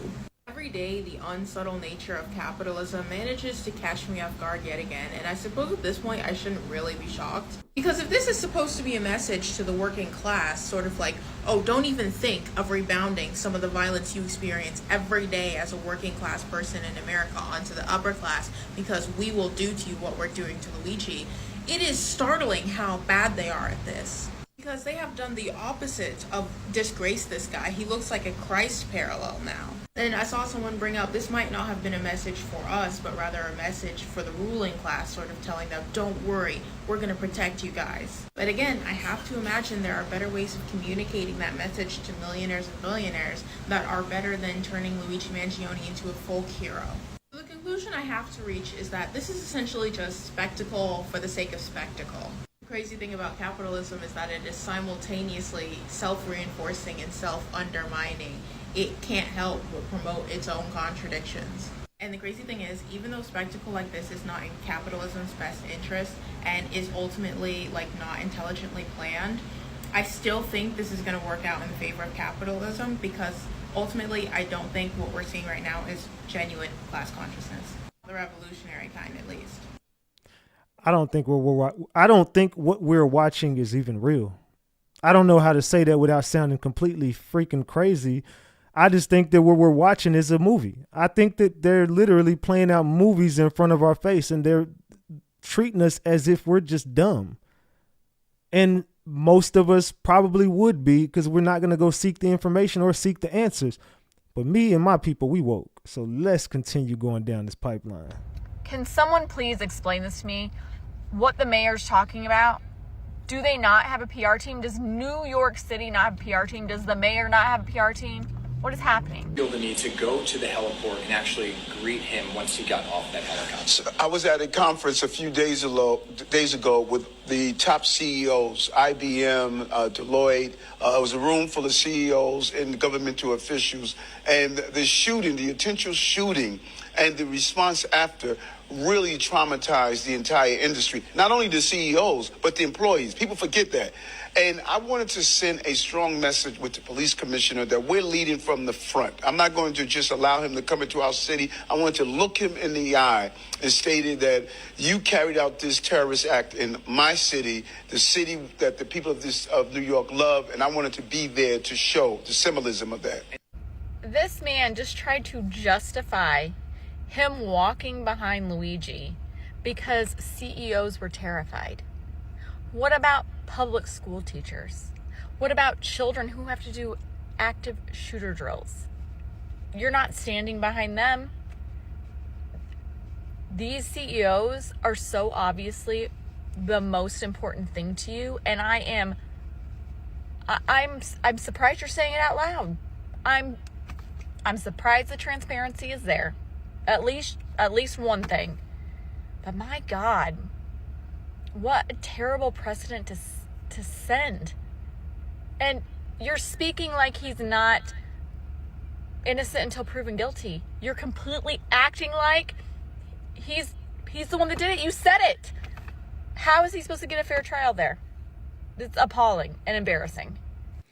That's fucked up. I mean, you're in a place where they're saying you're innocent until proven guilty, but then you just get up there and say, I want to look you in the eye because you carried out this in my city, and I want to look you in your eyes. So you basically just said he's guilty and he's going down for it.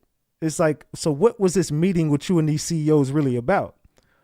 Mayor Eric Adams, because we know you got a lot of secrets and a lot of dirt attached to Diddy and attached to a lot of other shit, Mayor Eric Adams. So what are you and these CEOs meeting about? Why is he really such a threat to you? That's what I got to ask Mayor Eric Adams, but we're going to get back to that.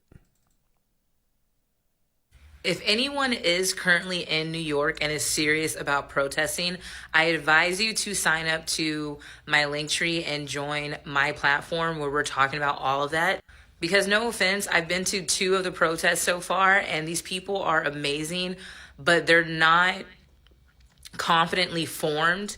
People may be claiming that they're going to show up, but they're not, maybe because they're scared. I don't know. But even when the ones are out there, they're not that confident in their voice. They're still kind of in that mindset of the majority's not doing it, then I kind of feel embarrassed.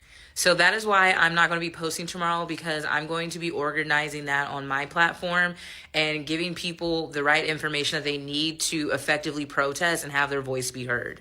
So if you're serious about joining on the 23rd, I will be there on the 23rd as well, doing interviews and making sure you guys' voices are heard. So if that is something you want to do, please sign up on my platform, link in bio, Inside Out. So a lot of people are protesting this. A lot of people want answers. And I think rightfully so, because something is going on in this world and in New York and in New Jersey and around Pennsylvania and Washington. It's a bunch of shit going on that they're not telling us something. Luigi Mangione. Oh, Lord, yes. Okay. Why was he perped walk like the Joker in the Batman movie, on video and camera, and why was the mayor of New York standing behind? I was confused by what I was seeing. It's the sensationalization of it. This is not a movie. This is not a movie. It is sensationalization is a appropriate way to put it. Yeah. I think someone was trying to sort of get the vision out there that they're tough on crime, even though they may be under criminal investigation themselves. You're talking about the mayor. I'm talking about the mayor. Yeah, it was embarrassing, and it did not fall or land the way I think they thought it would with a lot of folks. This man is not a hero. No. I don't care how handsome people think.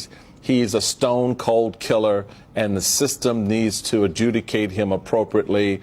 We've got to stop this glamorization of criminals and bad behavior in this country, because the end is not good for the community nor the country. I'm so confused. How can everybody say someone is guilty without seeing any evidence that even says this person is responsible? You're not questioning anything about this? That's my part, bro. Like, people don't question anything. You just take whatever they say. Okay, well, he's guilty. Yep, they got him. Look, I don't know if he did it or not. I have no idea if the man is responsible for that or not. I just know that this is tied into some more sinister shit than just this guy, this random guy you just picked up. I know that there is more to it than that. Why would he be stalking that man? It has to be a reason. So you're telling me some random dude, Ivy League dude, who got everything good going for him, it seems like, just say, you know what, today's the day. But he's been stalking him, so today wasn't the day. You've been planning this. Why? For who? It's got to be something else. It ain't just you. It's got to be something else. It's got to be something else. Man. I don't know, gang. I don't know. But we finna continue. Hold on. Let me get to the next one, man. I don't know. They not telling us something, dog. They not telling us something. All right, everyone, here is an update. So from the sources that I have and gathered, They are charging Luigi with the T word, and in order to charge him with the T word, they absolutely have to prove that he was stalking the CEO. Now, that's going to be difficult to prove because according to the constitutional law, in order for them to prove that he was stalking the CEO or whoever this alleged person was, because it's still not proven that it was actually Luigi. So whoever did it, the CEO had to had some recognition or awareness that he was being stalked. So that is also something that they're going to have to prove, because legally for you to be a victim of stalking, you have to know that you were being stalked. Now, I'll be honest, that's going to be pretty difficult to prove when Brian was walking all out in broad daylight, nonchalant, like as if he had no idea he was being stalked. Another thing that I discovered is that the federal charges came randomly, and this was something that even Mangione's attorney didn't even see coming. They blindsided her, bro. And the reason that may be is because they want to take this case away from the state. What most people don't remember is that Eric Adams, the mayor, is still being investigated by the feds, who claims is politically motivated, right? That he's being indicted by the feds and it's politically motivated. Well, like attracts like, motherfucker, because who is the main face besides that milk turd Jessica Tisch on this case? Eric Adams. So even though the state wants to show that they are like together on this, the federal and the state, they are not. Eric is probably not even sharing the actual evidence that they have with the feds because that motherfucker's still being investigated himself. So what was pointed out by an actual attorney was that the federal charges are similar to the state charges, which normally the federal charges, if they were going to add additional charges, they would be different, that the federal can convict. But the theory is the simple fact that they are similar charges as the state, this is actually going in Mangione's favor because it may be that the feds are trying to take this from the state.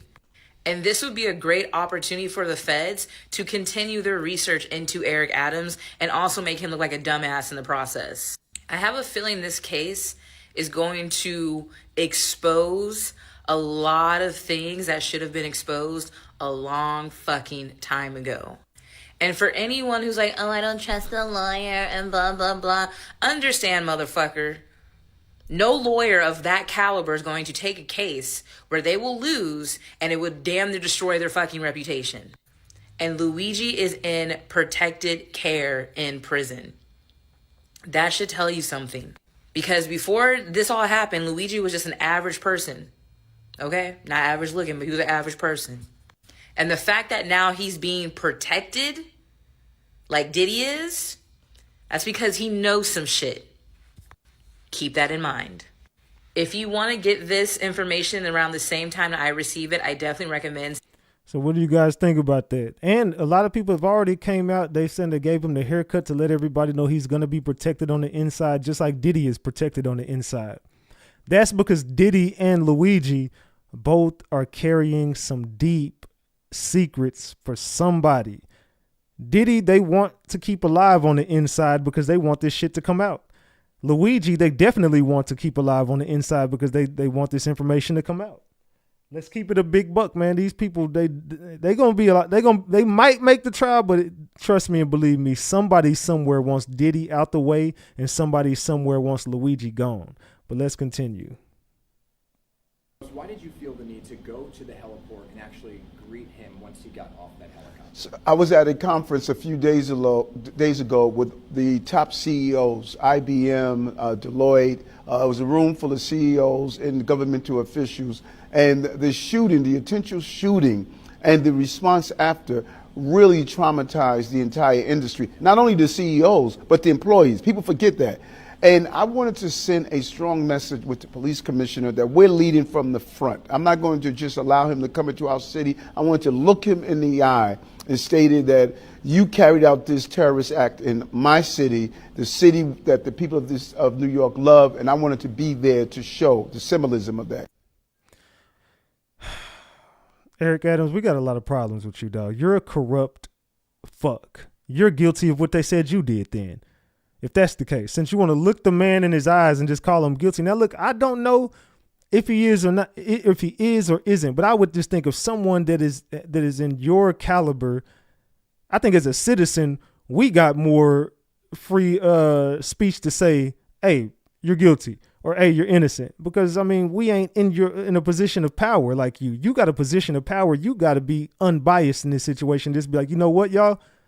I don't like the act that was created that happened in my city. And if this was the man responsible for that, he should go down. So I want to look him in his eyes just in case he is the person responsible for what they saying he did. Then I want him to go down. But we're going to give him a fair trial. And if he didn't do it, you know, hopefully he comes back home innocent. But if he did carry out this and we can prove he did, then I want this man locked away and he's getting what he deserves. Come on, man. You are smart enough to know you're in a position of power and you shouldn't be saying some of the shit you're saying. But your ass is under investigation too, Mayor Eric Adams. But how long you going to be the mayor? What about when Diddy released them tapes on you? That's what you're scared of. And I'm starting to think this man might be the one that got the tapes on you, Eric. Are we supposed to hate this guy? You guys trying to look tough? It's having the opposite effect, right? This guy's going to get off just like OJ. Just ask for a jury trial, Luigi. Ask for a jury trial. It's like everyone's behind you, bro. Except for the overlords, except for the CEOs, obviously. Why are all the CEOs against this dude? Say that again. They're saying everybody's standing with Luigi. If you are with Luigi, drop the gems in the chat. If you want Luigi gone, drop the caps in the chat. How y'all feeling about Luigi? Is Luigi innocent in your eyes? If you think Luigi is innocent and you're standing with Luigi, drop the gems. If you're not with Luigi at all, drop the caps. Let me know in the chat. For a jury trial, Luigi. Ask for a jury trial. It's like everyone's behind you, bro. Except for the overlords, except for the CEOs, obviously. What a weird world we live in, right? What a crazy situation we have found ourselves in. Maybe this will be the guy that fixes healthcare. Maybe he will be, right? Maybe we'll get Medicaid for all or Medicare for all or something. Something where we don't have to go bankrupt if we get sick. Don't get sick. You'll end up homeless. Don't get fired. Your loved ones will die because you can't afford healthcare. Maybe this guy will be the straw that broke the camel's back. Maybe he's the impetus behind it. Hopefully that guy didn't die in vain. Anyways, ask for a jury trial. Thanks, Luigi. What do you guys think, man? Something Luigi knows that they don't want him around for. Luigi, from some research that I had, they were saying Luigi was going to expose the healthcare CEO. From what I've seen, I don't know how true this is. I also seen somebody say Luigi was connected to Pelosi. I've seen some people say Luigi is a pawn in this game because of Diddy. There's a lot of information and misinformation. We don't know because we don't got the receipts to back everything up, but I can say there are some sources saying a lot of different shit. What do y'all think? What is Luigi's role in all this? Because Luigi is a key ingredient. We just don't know to what though. Accused CEO assassin Luigi Mangione is back in New York City and facing federal charges that carry the death penalty. He was surrounded by cops armed with assault rifles and FBI agents. Luigi, why did you kill Brian Thompson? Luigi, why are you so angry at United Healthcare? Every moment of his journey from Altoona, Pennsylvania was carried live on TV. Please stay back.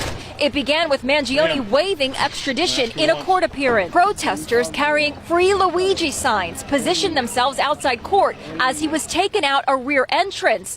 He was freshly shaved and glared at cameras before climbing into an unmarked police van. He was driven to a local airport about a half hour away. In handcuffs and shackles, Mangione boarded a Cessna aircraft for the hour and 20-minute flight to MacArthur Airport on Long Island. An NYPD helicopter was waiting on the tarmac when the plane landed.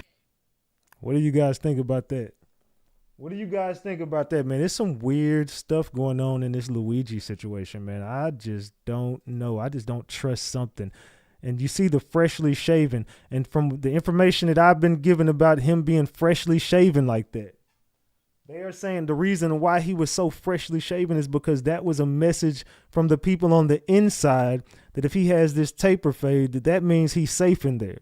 Wherever he's going, they gave him this haircut, allegedly. Y'all can tell me if I'm right or if I'm wrong, but allegedly the haircut they gave him, they're saying, hey, look, man, this is only the haircut we gave him to let y'all know that he good wherever he go.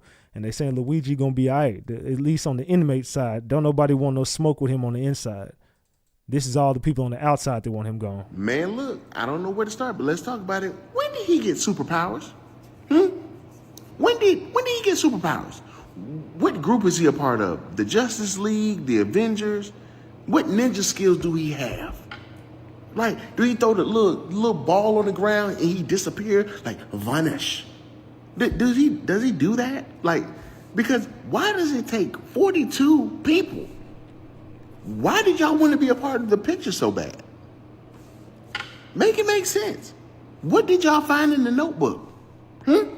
Exactly. What is going on that y'all not telling us? I mean, look, they're saying this is just protocol. Come on, fam. This is just a regular dude, fam, who took out somebody. I mean, I seen somebody go to church.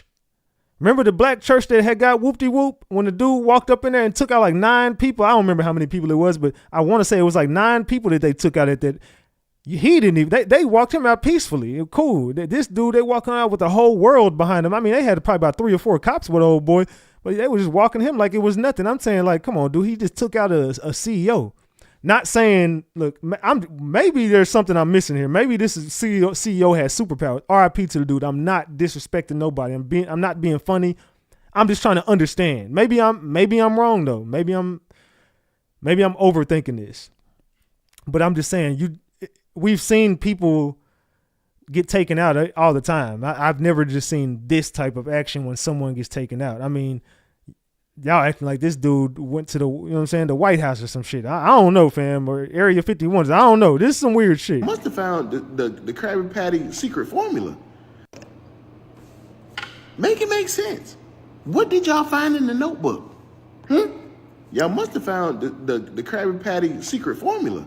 Cause ain't no way. He must know how the pyramids was made. Because, brother, 42 of y'all? Sunglasses, shades, hats, assault. What is going on? I get it. What he did was wrong. Okay. Salute to Assassin for that 20-piece. I appreciate you, Assassin. Salute. But what y'all been doing to us with the health insurance and all, it's wrong. Insurance is wrong. Okay? Make it make sense. We pay y'all for insurance, and then we have to pay a deductible and stuff. We got to do all this, but we paying it. I'm gonna be real, fam. I'm one person who just never understood. I mean, I understand the insurance game. I just never understood looking at it. Why it's never made sense to me.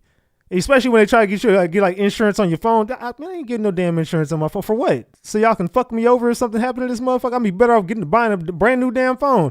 When you start to realize some shit like that, you start to realize a lot. And then you start paying attention to a lot of shit. Like, hold on, fam. Have y'all ever, well, I don't know how many people have ever been to a car accident, but that insurance shit start to play a part in that, in that shit whenever I'm just saying, y'all just got to be careful, dog, with that insurance game. It's a fuckery game, but let's continue. Make it make sense. Luigi here must got the fucking power of a mushroom in his back pocket, and he gonna break them fucking handcuffs, and y'all know it. He must got the fiery flower in his little pocket on his little jacket. He must got the raccoon hat. If you know about Super Mario, you know. He must get the raccoon hat, the raccoon tail. Make it make sense. Okay, enough is enough. I don't know what the fuck they got going on with Luigi, but the way they treating this is just leading me to believe it's something y'all ain't telling us. Let's continue. He didn't do it. There's no way in hell that this kid is the one that's responsible for taking the life of Brian Thompson, the CEO of United Healthcare. Take a look at this video. Take a look at this video. It's almost like it's like watching a clip from Ocean's 11 or like Mission Impossible. I'm waiting for Tom Cruise to come out of nowhere and just jump down and save this kid. Why are they guarding this kid? And he's got more security than our own president of the United States of America. Take a look at this video, and then I'm gonna come back and tell you exactly what I see.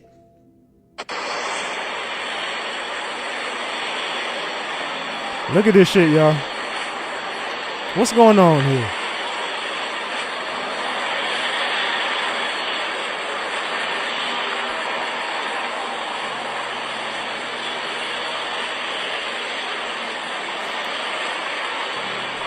What are y'all seeing right here? Like, be real. Like, right now, what the hell are y'all looking at? Because is this normal to y'all? Is this just normal protocol for everybody? I don't know, man. To me, this is just a little strange. I could be wrong, though. I don't know everything.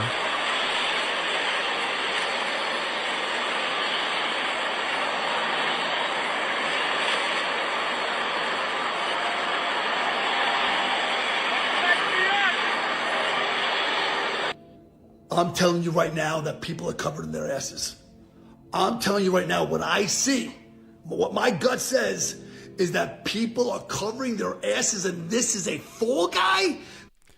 People are covering their asses, and this is the fall guy. For the person that said they want to remove the chat, all you got to do is hit the 3 dots at the top right-hand corner and then just take off the live chat. That's all you got to do. This is a fall guy for something much bigger.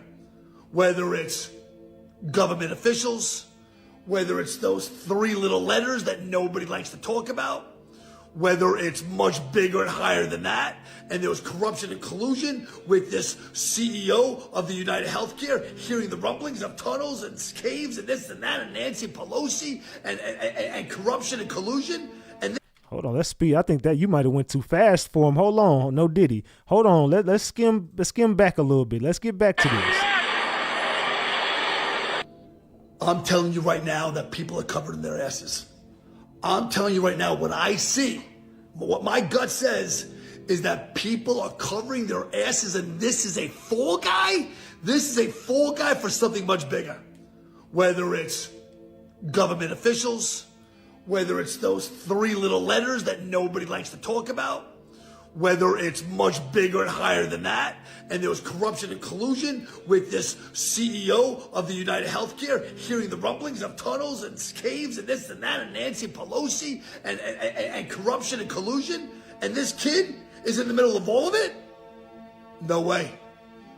No. All of that stuff going on, y'all are telling me this is the kid. In between all of this high power, rich guy, billionaire business, crypto business, you telling me this is the dude? And I'm not saying he's guilty or innocent, but I'm just saying this is the guy that's behind, in the middle of all of these power players. This is the guy in the middle of everybody. No freaking way do I believe for a second that this kid, and I could be completely crazy, and this could be a conspiracy theory, and yada, yada, yada, but I'm watching, I'm seeing, I looked at the pictures, the eyebrows are different, it does, 2 + 2 is 4, and when shit stinks, from the head, it stinks from the head of the snake. And I have to tell you, there's going to be, a much bigger story is going to come out of this. Mark my words, mark the words of the midnight, mark it and listen to me very carefully right now. Luigi Mangione is innocent, or at least he's innocent till proven guilty. But I believe, as I'm sitting here making this video right now, that this man didn't commit that crime. What do y'all think? I don't know, man. Do y'all think this man was on point? Drop the gems if he was on point. Drop the caps if you're not riding with what he just said. Let me know in the chat. Was he on point? I don't know. Let's continue. Luigi, why did you kill Brian Thompson? Luigi, why are you so angry? angry at United Healthcare. Well, Luigi Mangione was laser focused as he sat inside the courtroom here in the building. He was shackled and handcuffed. At times, he seemed very relaxed talking with his attorney, and then at the next moment, he was intense. At one point while seated, he turned around and glanced at the large contingent of NYPD officers who were in the room. He left Blair County Courthouse in the last 40 minutes or so, and then is on his way back to New York City. The 26-year-old officially waived extradition. His attorney, Thomas Dickey, telling the judge here in Pennsylvania that things had changed. Remember, initially Mangione had vowed to fight that order, but with legal representation now in place in New York, Dickey said it was in his client's best interest to return to New York. There he faces a hefty 11-count indictment, which includes first and second-degree murder with intent to terrorize her. With regards to charges here in Pennsylvania, Mangione has waived his right to a preliminary hearing. Just a short time ago, Mangione's attorney spoke as he was leaving the courthouse. And at 10:41, Mangione actually boarded a Cessna at an airport in nearby Altoona. So he is on his way back to New York City, where he will face a judge. For Now Live, Kimberly Richardson, Channel 7, Eyewitness News. What do you guys think about that, man? I don't know. It look like it's gonna be a speedy process, but I think he should go to a jury trial, man, and let somebody hear this, because I don't know what evidence they got, but they got an 11-count indictment, and that T word is attached to it, and they're trying to give him the death penalty. The picture the media is trying to paint of Luigi Mangione seems to not be working on social media. Recently, he was in New York getting transported before court appearance, and he was seen with a group of police, the mayor, and just a huge squad. And even the NYPD posted some pictures of him and some more, and I can't even lie. I feel like he gained some aura points with this one. Like, doesn't this look badass? Also, did he get a haircut or his eyebrows done while being locked up? Because I feel like I wasn't the only one to notice. Many people were saying that these pictures were supposed to villainize him, and a lot of people calling this a stunt, kind of making an example out of him, but I don't know if it did that, because people were comparing him to literally Superman. Like, I'm not even kidding you. This is literally a real scene in Superman. And the ironic part is, I'm telling y'all, we're watching a superhero movie. This is some of the strangest shit I've ever seen. I've even been saying, bro, this seems like an episode of, like, this is almost like Batman, Superman. This is almost like they got us on the edge of our seat. Like, this is a fucking movie. And if you pay attention to the movie, it's always like a mayor, a CEO involved in the comics and the Batman and Gotham. And maybe I'm just tripping, y'all. I could just totally be losing my shit. RatchetTV could just be going crazy. Make sure y'all double tap the screen to like the video. Also, make sure you subscribe to the channel so you can get more videos like this. But please make sure you double tap that screen and like this video. Please and thank you. We need at least 1,000 likes tonight, y'all. Come on, man. Y'all loose on the likes. I don't know, man. Y'all, we got 920 votes on the poll, and we only got 578 likes. That's crazy, right? So can we get the likes to match the votes? All right. But it's starting to be some weird shit going on. This is like a scene of a movie, y'all. This is almost like Gotham City. But I don't know if it did that, because people were comparing him to literally Superman. Like, I'm not even kidding you. This is literally a real scene in Superman. And the ironic part is, trailer for Superman literally dropped today, and it actually looked pretty good. Like, you would have thought this guy was literally a drug lord based on this picture. Hate to say it, this might be unpopular, but I feel like, honestly, this only made him look cooler. Like, let's be so real. I ain't gonna lie, he does look like the cool villain superhero right now. Everybody seems to be on his side. It doesn't seem like the media is turning against him. It seems like whatever they're trying to do is completely backfiring. I just think that we're at the age now, not as far as our age is concerned, I mean like the age of just where we are in today's society. I just think that we're so on point to shit. We're just not allowing people to just say, hey, look, guys, he's guilty. And everybody in the media is going to be like, oh, my God, I can't believe he did that to the CEO, and try to connect dots and pin him to it. I think we've woke up so much that people are like, bro, this don't make fucking sense. Like, hell no. What about Pelosi? What about this? What about that? Why is Mayor Adams up there doing this when we know Mayor Adams is whoop-de-whoop? And if you just start piecing shit together that just doesn't make sense, you start to see the police force, a lot of shit just connecting to say y'all are hiding something. What the fuck has been going on in New York that was about to come out that got everybody not only in the rap game quiet, the R&B game, the entertainment game, we got the media game that's being real hush hush about this. You also got politics, congressmen, presidents. Everybody is real weird about this. Diddy, Jay-Z, the NFL, everybody's just jittery right now. It just seems like everybody's a little too tight for me. No Diddy. Let's continue. Even today in Pennsylvania, all these signs, free Luigi, this kind of thing. That's almost why I asked Wally, were they afraid someone would try to help him? And that's why the NYPD wanted to have such a heavy presence. I mean, what do you make of all this, I guess, sympathy? I've been on your show about this for the past, week or so. I have never received more death threats in my life than I have because of what I have said Really? About Luigi Mangione. That is the On absolute social truth. media, you mean, and stuff like that? Showing up at my daughter's school. Because of this. And that is fascinating to me and is really showing the level of rhetoric and the awful, awful precedents that this sets. As an FBI agent, we did a lot of healthcare fraud, quite frankly. It was one of the largest things that we did in the particular office that I worked in. And it was catastrophic, right, to see the damage that healthcare companies had inflicted on innocent people. But the reality is you cannot engage in vigilante justice. And I do think it's part of where these terrorism charges come from, that he is being, charged with. And I'm not necessarily against that. Man. I don't know, man. It just seems like the media they the worst ones when it comes to this shit. The media. I've never seen someone escorted by so many police officers. You would think this was like a mass serial unaliver, like Unabomber or some shit. After one CEO, one rich guy who was responsible for his mother being denied healthcare and his mom having to crawl on her hands and knees in order to go to the bathroom and get places, and she was constantly in pain and being denied her coverage, and they're upper class. And that still happened to him. They're sending a clear message to the American people. Don't mess with us or this is what we're gonna do to you. We don't even know if he did it. We don't know if he did it. This is all alleged. He had everything to lose. He was up to inherit almost $100 million. And he had a great job. And he still did this. The security around him is insane. They're showing us don't make a revolution. You don't have power here, even though it's supposed to be the power of the people, by the people, and for the people. We're not America anymore. Look at this. He was set to inherit $100 million. Why would someone, and I'm not saying that because people do crazy shit every day, so I'm not saying that someone that's going to be set to inherit $100 million won't do some shit like this. All I'm saying is, what reason would this dude have to just, I just don't see the connection. They said, yes, Luigi's mom was seriously ill. Yeah, and she was about to be,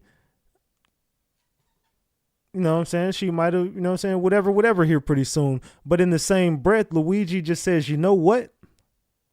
I'm going to do this. Even though I'm set to inherit $100 million, I got everything going good for me right now. Life is great for me right now. Life is great right now. Not saying that he wanted his mom out the way or nothing like that. All I'm saying is the dude's life was going pretty good. It was going pretty good. They said this wasn't about no insurance. He definitely was. They said, oh, he was set up. Yeah. Somebody wanted him out the way from getting that money. Yeah, I told you, you're not going to be $100 millionaire in this game. You're not going to make $100 million and be okay. You're going to have to cooperate and give some of that money to the people who want that money. You're going to have to break some bread. They don't want people like RatchetTV around, people who going to expose the truth, people who going to give out the truth.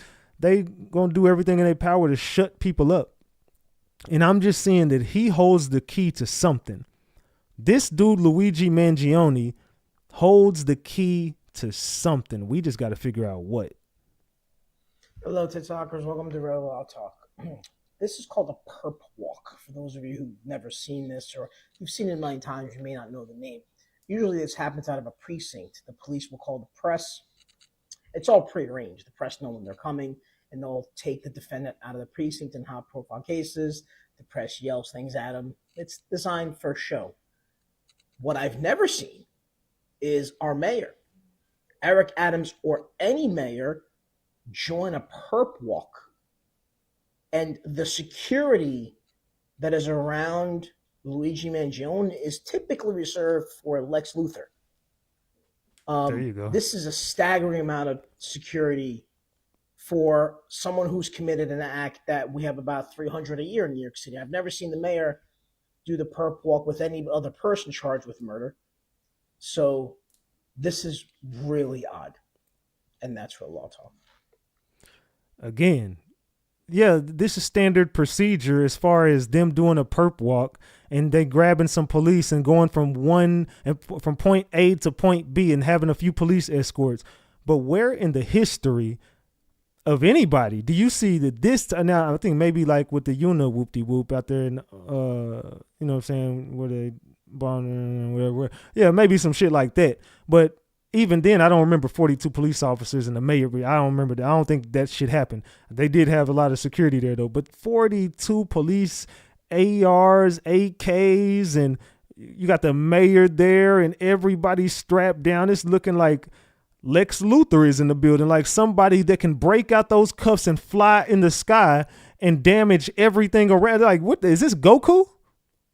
Is this dude Goku? Does he have special power? And I ain't being funny. Does this dude got laser beams inside of his hands? Or can he melt those? What is going on? Like, who is this dude that you treating him like this? Because it's like a damn, you treating him like this is the Bionic Man or something. I don't know, man. I don't know, dog. This is beyond me. Well, I thought I'd get on here real quick and give an update on the Luigi Mangione story. I was in court all morning.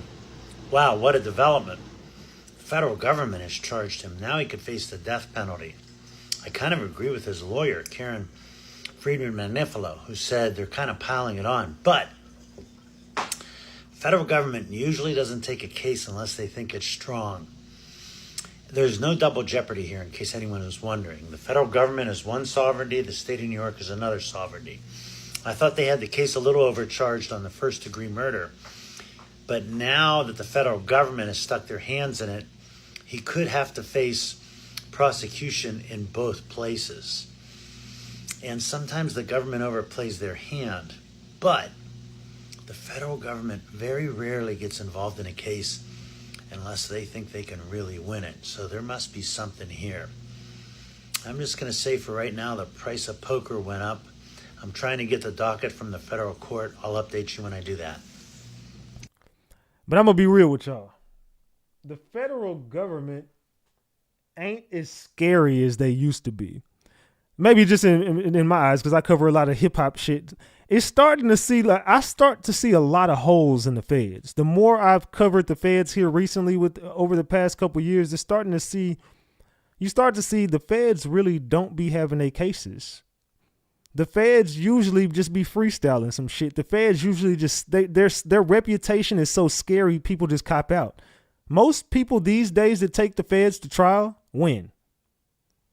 Just think about it. I mean, and if they don't win, they get some sweet ass deals. I don't really see too many people getting hung by the feds these days, especially not in the rap community. It seems like the rappers are starting to beat the feds. Just like you see Lil Durk coming to trial here pretty soon.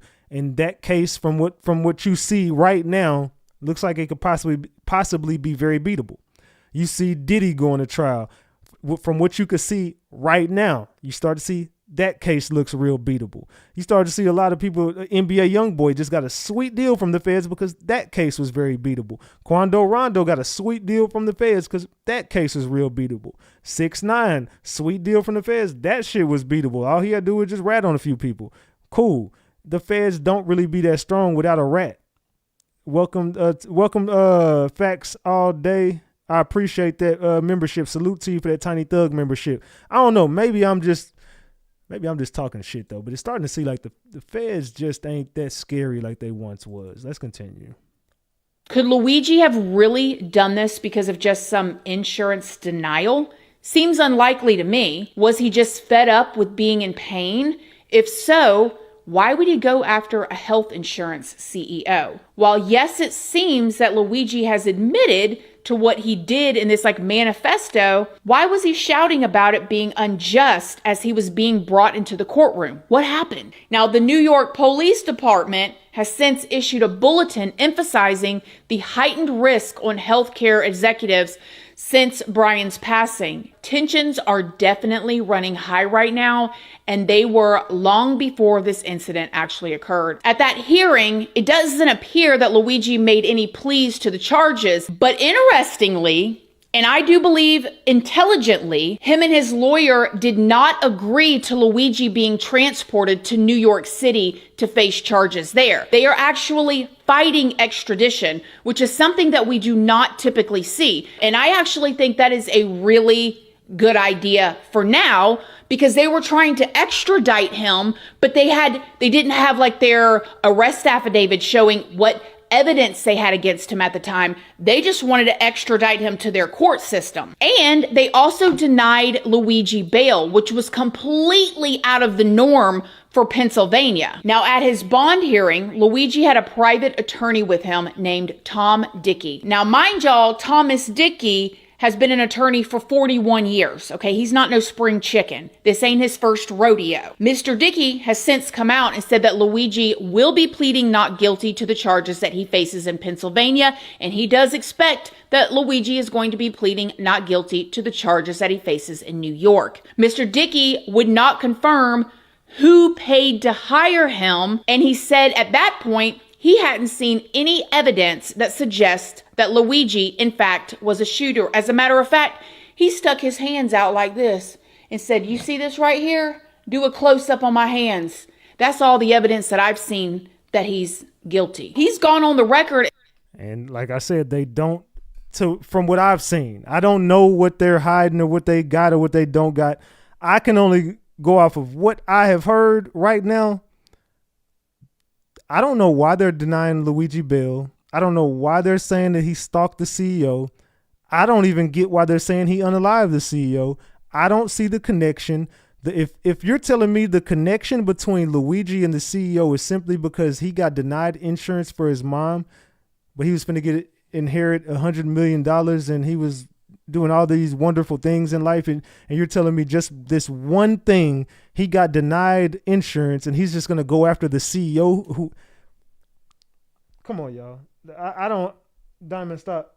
I don't know how, maybe I'm just being biased right now. I don't know. I'm not, though, because I don't really got a horse in this race at all. So all I'm saying is the connection between the CEO and Luigi is simply Luigi's mom being very ill and him getting denied insurance to take care of his mother. So therefore he goes after and stalks the person that's in charge of the company that denied him. I mean, it sounds like a script out of a movie. I don't know if that's true or if that's the reason why he would do something like that, but that just don't sound correct to me. I just don't see why he would stalk a CEO and commit a terroristic act just because his mom got denied. I could see if he showed up at the office acting crazy as hell a few times, calling and stalking a damn company and shit like that, then maybe some shit like that. But you're just telling me he just got mad because his mom got denied insurance and he started, okay, you know what? Who's the CEO of the company? Google. Oh, okay, Brian, I'm after him, and started just hunting the dude down. I don't know, man. This just seems a little weird. And said that his office has been inundated with calls from people wanting to help fund Luigi's defense. When asked, he did not say he would be opposed to accepting donations. However, that tells me that people are sick of being beaten down by insurance companies, the medical system. I mean, we've been getting it so long from every different angle. Now, it has come out allegedly, I'm going to say allegedly because there are so many people out there that do not believe that Luigi is the guy. It has come out that fingerprints found near the scene of the incident on a Kind snack bar and a water bottle have been officially matched to Luigi, according to law enforcement officials. They're also saying that shell casings that were left behind match the 3D printed weapon that was found in Luigi's possession when he was arrested. Now, a 3D printed. Hold on. Let me go back a little bit. Wait. Fingerprints found near the scene of the that do not believe that Luigi is the guy. It has come out that fingerprints found near the scene of the incident on a Kind snack bar and a water bottle have been officially matched to Luigi, according to law enforcement officials. Okay, so they got a candy bar and a. So far, their evidence is a Kind candy bar in the water. This sounds a lot like the Takeoff case where the champagne bottle. You know what I'm saying? Oh, we got a champagne bottle close to the scene that said it was DJ Pat's. Yeah, we see DJ Pat right there carrying that same bottle. That same bottle was positioned, and the DJ Pat ain't Takeoff. Just like this man ain't get no goddamn Kind candy bar and just leave it sitting by the damn body. What are you talking about? Yeah, man, we got a Kind candy bar in a bottle of water that has his fingerprints, and it was right there by the scene. And he was seen eating a Kind candy bar. First of all, what the fuck is a Kind candy bar? I'm gonna be real. I don't even know what the hell. Right there, I just say I'm innocent. I don't even know what the fuck a Kind candy bar is. You can't pinpoint me eating no damn. What the fuck is a Kind candy bar? Somebody in this room, I ain't never seen no damn. I don't even know what the hell Kind brand is, to be honest with. Let's continue. They're also saying that shell casings that were left behind match the 3D printed weapon that was found in Luigi's possession when he was arrested. Now, according to reports, people that were in the courtroom, Luigi mentioned that he did not know where that cash came from. So remember that when he was found at the McDonald's, all the stuff that was in his backpack, allegedly there was $8,000 in cash and $2,000 in foreign money. And then he allegedly said that he thought that that money had been planted on him. And what person going into jail does not want to take money with them? Okay, so I looked up what a 3D printed weapon is, because I really honestly am looking crazy right now, because I don't know what the fuck a 3D printed weapon is. So it says a 3D printed weapon is a firearm that is made in part or in whole using a 3D printer. 3D printed weapons can be made from plastic, metal, or other materials, and can be controversial for several reasons. Anyone with a 3D printer and access to the internet can make a 3D printed weapon. 3D printed weapons can't be traced by law enforcement. 3D printed weapons are made outside of traditional supply chains and don't require background checks. What in the hell? So this dude was making guns with a 3D printer. So it's very odd that he said that it wasn't his money. But this guy has had all kinds of people standing up for him. He went to a 24-hour sleep in the school, boys' school for years. These people, they knew each other. He was his class's valedictorian. He was a leader. So many people have come up and said, wait a minute, this does not sound like our friend. And people have come up and said that he was the kindest, most gentle, loving. He was not like this, So RJ is the founder of this like co-living community in Hawaii that Luigi was staying at. He says that at the time, Luigi had a back injury that he was recovering from, and that they were roommates for a while, but that they weren't super close at first, but they became very close. Then in a CNN interview, RJ says that just within the first week of Luigi living there, Luigi had to spend a week in bed after he tried to participate in a surf lesson. And you guys, some of y'all know, if you have ever had a back injury, or if you're living with any kind of chronic pain, I can only speak on back injury because that's what I had. I had 2 compression fractures in my spine. It gets into your mental health all day, every day. It is exhausting. So they're saying Luigi had a back injury. There's just too many moving parts to this. 3D printed weapon, Kind candy bar, water bottle is your evidence. I still don't see how he stalked the man. I'm still trying to understand this case. If it's making sense to y'all as far as you understand exactly why they pinpoint Luigi for this, drop the gems if you feel like, bro, like, come on. Luigi definitely is guilty. Drop the gems if you feel like you see what's going on in this case. Drop the caps if you're just not understanding this shit. If you do get it, drop the gems. If you don't understand what the hell is going on and why they're pinpointing Luigi, drop the caps right now. Because for me, this is just a clusterfuck. Of course, nothing has actually been confirmed, but it does seem like at least back when he was in Hawaii, Luigi had a pretty significant back pain issue going on.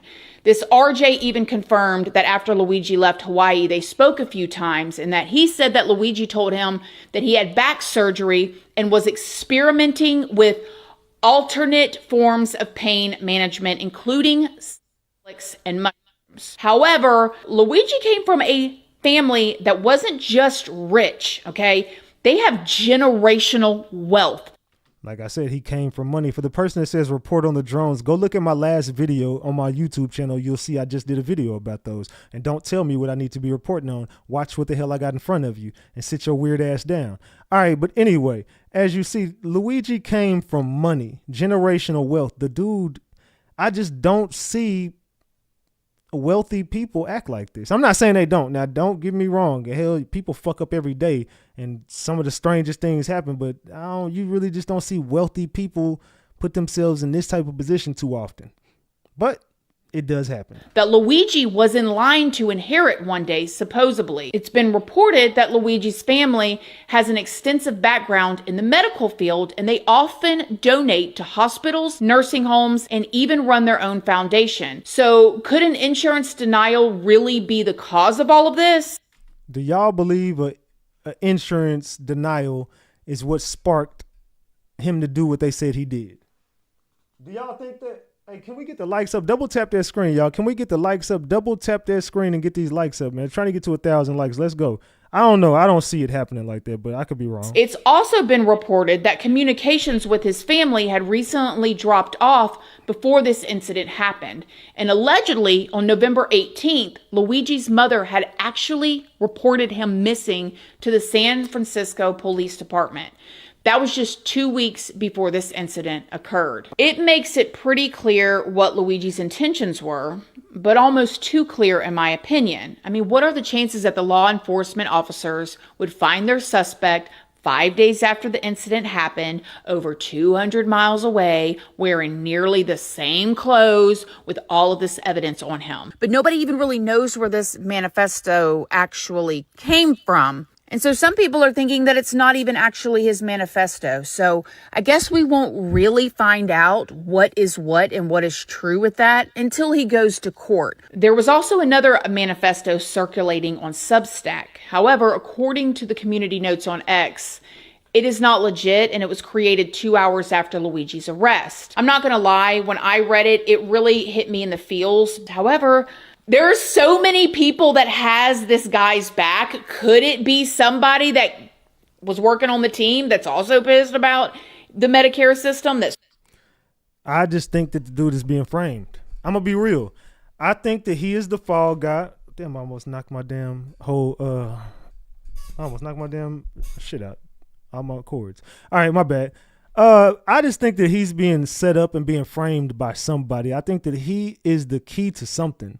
I think he definitely knows something, and I think that he could expose something. I'm not really sure what, though.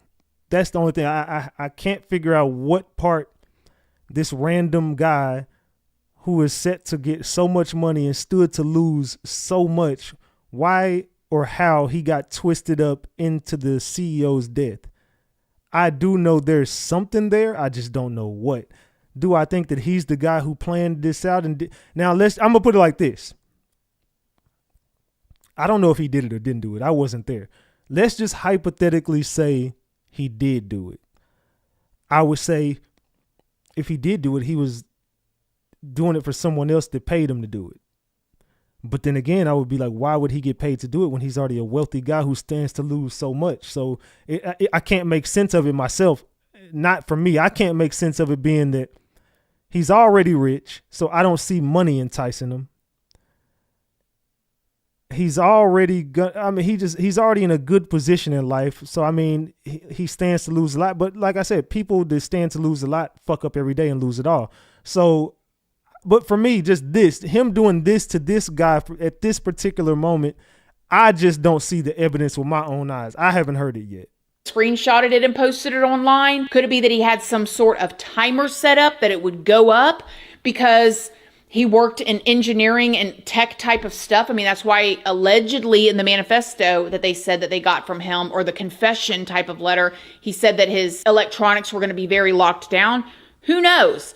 There was also a YouTube channel getting a lot of attention right after Luigi's arrest. According to CNN on Monday, YouTube removed 3 channels belonging to Luigi, as well as a channel that was altered Monday to look as if it belonged to him. Now, I do wonder why all these media companies go straight into scrubbing and deleting people's profiles when things like this happen. And notice, every time just like, I don't want to speak too much on this, but remember something happened to the person who just got elected. And then there was this guy that they said was on their roof who did this. Then all of a sudden, as soon as it happens the next day, everything got scrubbed. And if you posted about it here or anywhere else, they got you. You couldn't talk about this person. Matter of fact, till this very day, nobody speaks about that person. You can't. It's over. It's done with. He did it. Done. Don't speak on it. He's the fall guy. He did it. No one even understands why he would do that.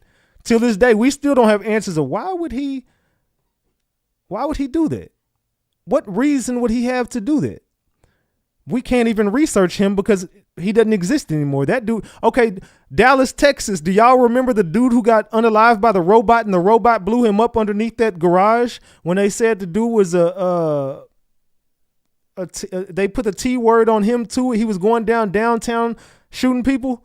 Do y'all remember that? Do I have anyone from Dallas, Texas who remembers that in the chat?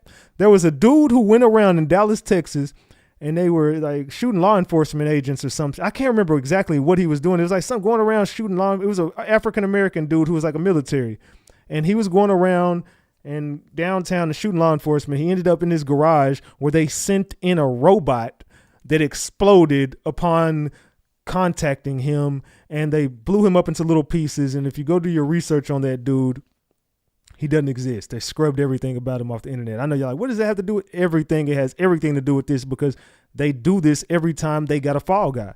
They scrub it, scrape it. You can't talk about it. I'm just saying.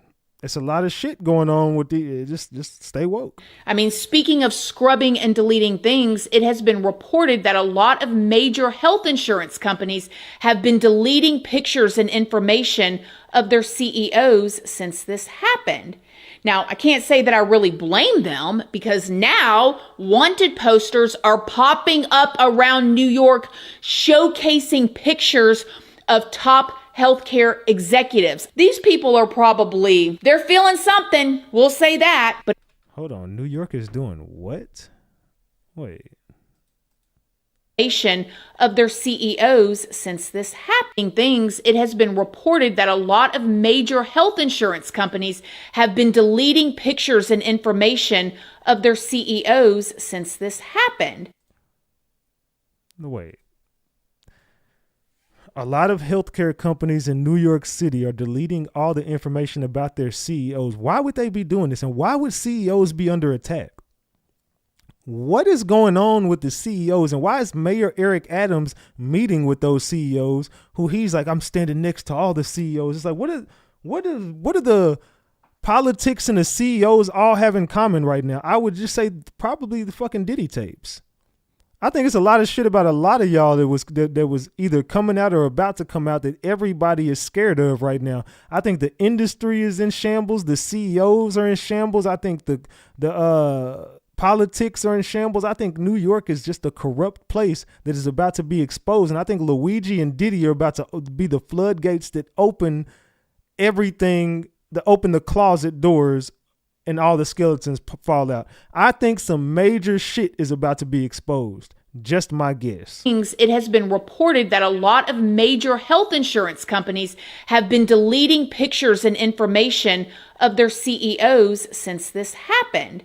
Now, I can't say that I really blame them because now wanted posters are popping up around New York showcasing pictures of top healthcare executives. These people are they're feeling something. We'll say that. But again, murder obviously isn't the answer.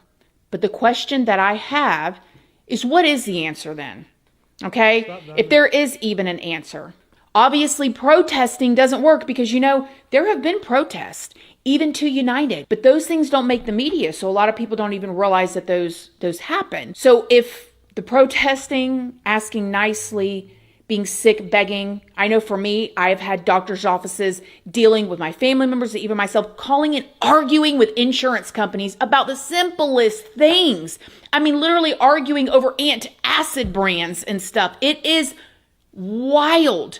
So what is the answer then? That's what I want to know. How can we get respectfully, with love and kindness, the attention of these industries? And why are monopolies even being allowed to be formed dealing with our health, our food, and things that help keep us alive? Why did he claim that money had been planted on him? I mean, if he did this proudly. Again, like he said, money was planted on him. Some shit is going on. Can we get the camera footage of those arrests? Can we get the body cam footage of this? If he has this manifesto admitting to everything, why is he saying that money's being planted on him? That seems strange. Why is he supposedly going to be pleading not guilty? To me, his manifesto and all his other writings seem to be directly contradicting what little we've heard from Luigi himself since his arrest. And I do hope we get to hear more. I could go on and on and on about my frustrations of things too. But what is the answer here? Man. What is the answer right here for Luigi Mangione, y'all? I don't know. It's seeming like he's being set up by somebody for something. I just can't figure out what the fuck why they are setting him up for this. Want to get back to a big story we've been tracking as the man accused of continue. fatally shooting the CEO of United Healthcare outside of a hotel in Midtown Manhattan will go before a judge next week.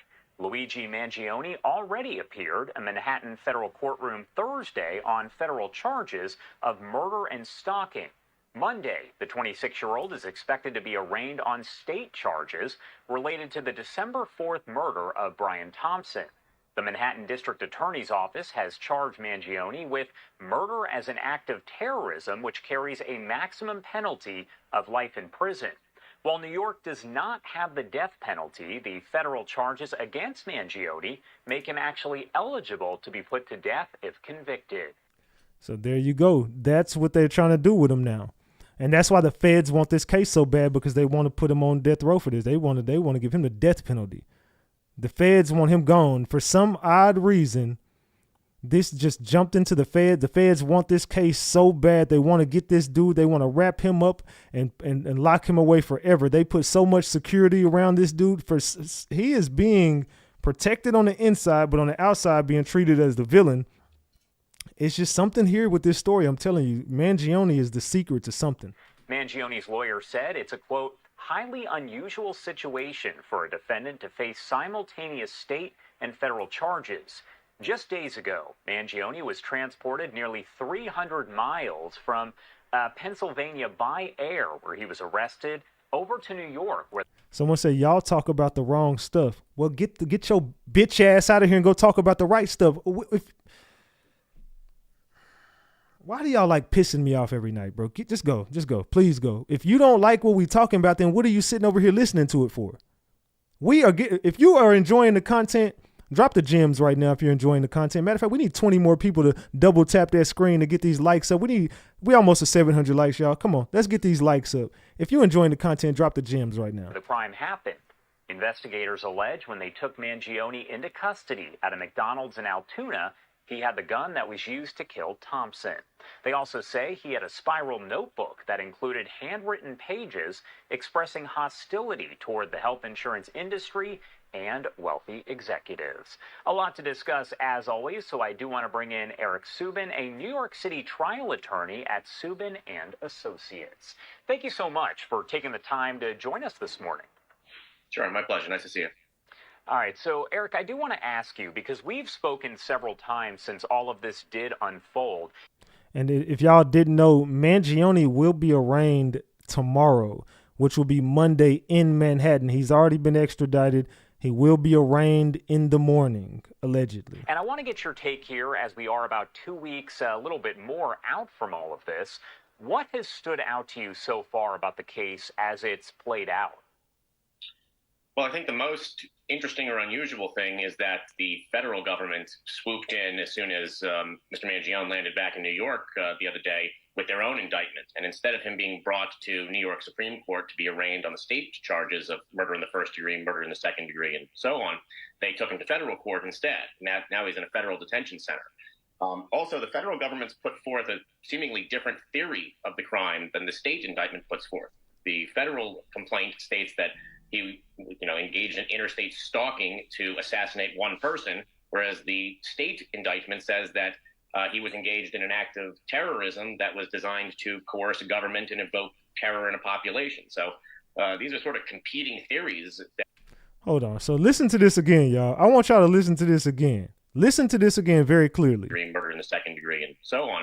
They took him to federal court instead. Now he's in a federal detention center. Also, the federal government's put forth a seemingly different theory of the crime than the state indictment puts forth. The federal complaint states that he, engaged in interstate stalking to assassinate one person, whereas the state indictment says that he was engaged in an act of terrorism that was designed to coerce a government and evoke terror in a population. So which one is it? I mean, how is the government, well, the FBI and the state saying two different things? If he did one thing and y'all know exactly what he did and he's guilty of exactly that, then how are you saying that he was stalking a man and you're just saying that he just committed a crime? I don't know, man. It's something here. I'm telling y'all, they playing a very, very weird, dangerous game. And I think this game is just they're saying to protect the CEOs, but it's like, when did CEOs become under attack? Am I missing something here? I ain't never heard of, hey, bro, man, the CEOs, fam. Like, bro, they after the CEOs right now. What the fuck, the CEOs? There's a lot of CEOs in the world. And I don't believe they're under attack by anybody. I don't think so. I think that this is something that was about to be exposed and it was about to all come out. They had to figure out some way to not let this information come out. And then, of course, you got to have a fall guy to make everybody shut up about it. Because if you just throw him in there and just say, he definitely did it, and we're going to throw some evidence on him to say he did it, then everybody could shut the fuck up about it, and then all this shit will go away. But it's like the people is like, no. Wait. This don't make sense. This ain't making sense, fam. What are y'all hiding? These are sort of competing theories that apparently are going to proceed along a parallel track, which is pretty unusual. The state case should really have precedence. It was the first filed indictment, and essentially, at its most simple, it was a guy who came to New York and killed someone. So really, the state of New York should be the one prosecuting him right now. We know that there was a lot of talk about him going to Rikers Island to be held there. That's obviously not where he's held. So do we know why that changed, if there was a last-minute change or if it was maybe some incorrect information? Do we have any sort of clarity, I guess, on that right now? Well, definitely.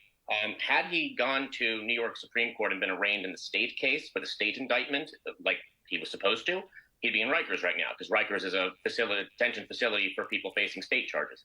MDC, which is where he's currently being held, is a federal detention center where you go when you're remanded without bail pending a federal trial. So because the federal case, got him before the state arraignment, that's why he ended up at MDC as opposed to Rikers. The death penalty, we've talked about how New York doesn't have it, but because of the federal charges, that is now on the table. Is that a possible scenario where if he is convicted, he is actually sentenced to death? Definitely. They're trying, and they're going to attempt to give this man the death penalty. I just hope that he gets a jury trial, gets a fair trial. I don't know if he did it or not, but I think everybody deserves a fair trial. I think Diddy deserves a fair trial. If Jay-Z was to go down, I would think he deserves a fair trial. Everybody deserves a fair trial. And if you could say they're guilty, just like R. Kelly deserved a fair trial. But I'm going to be real.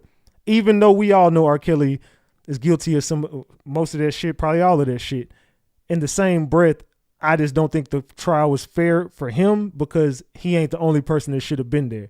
Now he was a scapegoat, and that's the person they wanted to take down. So all in all, you did clean up the streets a little bit, but it's like there's a lot of enablers who let a lot of innocent children get their innocence taken away by whoever, wherever, and they are just walking freely and get to still probably do the same thing again and groom other, you know what I'm saying? So it's still like all of y'all motherfuckers should have went down for that. But that's a story for another day. Let's continue. It is a possibility. The U.S. Code provides for the death penalty as a potential sentence. In the event that someone is found guilty of murder with firearm, the decision is ultimately left to whoever the U.S. Attorney General is, at the time. So, and then for the person that says 3D guns don't have serial numbers, so how can they prove it's even his gun? That's another thing. Now, let's just say, hypothetically speaking, somebody in this room was to go do some shit like they said he did. You telling me you gonna travel 200 miles with the same clothes on and the same evidence still on you? Man, come on, fam. Everybody in this room smart enough to know the first thing you're doing is ditching out. It's a 3D gun. Why would you still be riding around with a 3D gun and still be riding around with the same evidence, still be with the same clothes 200 miles away in a McDonald's just chilling? Something just ain't right about this, fam. Like you that 3D gun would have got packed up in New York somewhere. Come on, fam. So if that's Pam Bondi or whoever Trump ends up appointing, that's the office that will ultimately make the call as to whether or not to seek the death penalty for the charge. Let's talk about Mangione's quote-unquote fan base that continues to show its support. We know that we saw folks who were outside the courthouse over in Pennsylvania the other morning that were wearing Luigi hats from the Mario Brothers game, and you had other folks holding signs that said "Free Luigi." So is that fan base a good? They're Yeah, saying probably. that this was him. The prosecution is sort of seeming to lose track of the narrative here. At its simplest, this is really second-degree murder. It's a guy, whether it's Mangione or someone else, who came to New York and with the intent of killing someone, killed them. I mean, that's second-degree murder. I guess because of all of the media coverage, the prosecution is sort of turning this into a bit of a circus. I mean, that perp walk that he had from the helipad the other day, I mean, that was like El Chapo coming back, not someone who was essentially being charged with second-degree murder. So they're losing track of the narrative. The narrative should be, this is a guy who killed someone because he doesn't like where he works. Not this is an act of terrorism or something, they're making it a lot bigger than it needs to be. And those are going to be much, much harder charges to convict on than. They just trying to get the most powerful thing to stick at this point. Just like, oh, just say he got the T word attached to him and we'll have some, some manpower and we're going to make him look as guilty as we can. We're just going to call him the T word and just say he committed a T act in New York City. And you remember the last T act in New York City? Oh, they're really going to go crazy. It's like it's had the opposite effect though.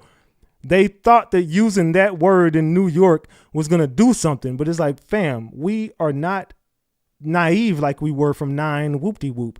If 9 whoop-de-whoop would have happened today, the government would go down.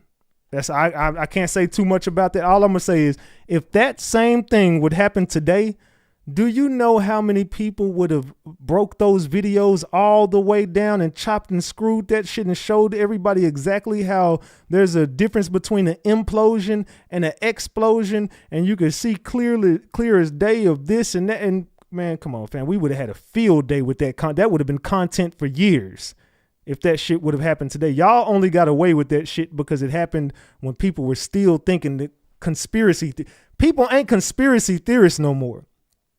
Elon Musk will look at you and say every conspiracy theory that you've ever had and heard about has came true. Damn near every conspiracy theory that you could ever be like, damn, was blank a conspiracy? It's looking like today none of that shit was. It's looking like we've all been on point and they are starting to look like the guilty party and we are starting to look like the ones that are woke and not so crazy no more. We don't look so crazy today like we did in 2010, 2011, 2012, somewhere around that. We don't look so crazy no more. Just keeping it simple and not losing track of the narrative. I know that with most cases, it can take a while for something like that to go to trial. But as we know here, we have the intense scrutiny, the national scrutiny that is on this case. Everyone is watching it so closely. It's all over social media when you open up your feeds. Does that change anything about how quickly it goes to trial? Do you see this go a little bit faster than maybe your normal case? I would think it would move pretty quickly. I mean, cases in federal courts didn't certainly move very quickly, but even in a state court case, I would anticipate jury selection beginning in 2025. I don't think that we're looking at a years-long wait, especially they've already done a deep dive into the discovery. So unless the parties, the defense attorneys and the prosecution agree that they need more time for some reason or other, I would anticipate that the judge is probably going to put this on his docket with pretty high priority. Again, assuming this goes to trial, that's obviously a big if here. Could it be difficult to seat a jury just based on, again, all the eyes that are on the case? Most definitely. Ideally, for a jury, you need impartial people that are not coming in with any preconceived notions about the defendant or the case or the facts or the sentencing or anything regarding that. And there's not probably a person in the whole world, let alone in New York, who doesn't know who Luigi Mangione is, doesn't know about the facts of this case, didn't see the sort of the theatric spectacle of that perp walk the other day. So, some people are going to have very positive sentiments about him for some reason. Some people are going to have very negative sentiments about him. So if anybody's coming in saying, free Luigi, or if anybody's coming in saying this guy killed someone, he should face the death penalty, those are people who can't possibly sit on the jury because they're not, they're biased and not impartial. So to find people who are essentially a blank slate, which are ideal jurors, is going to be very, very difficult, because this is only going to continue to snowball as you get closer to jury selection. And I'm not familiar with all of the laws overall, but I know in Pennsylvania, cameras are not allowed inside the courthouse, so we were not able to actually see the arraignment itself and the preliminary hearing, the extradition hearing, so we weren't allowed to see that firsthand. I believe New York does have similar laws, so I don't know that we'll see inside the courtroom there either. My question for you: how do you feel about cameras being in the courtroom? Do you think they should be? Do you think they shouldn't be? Does it change anything overall about the case?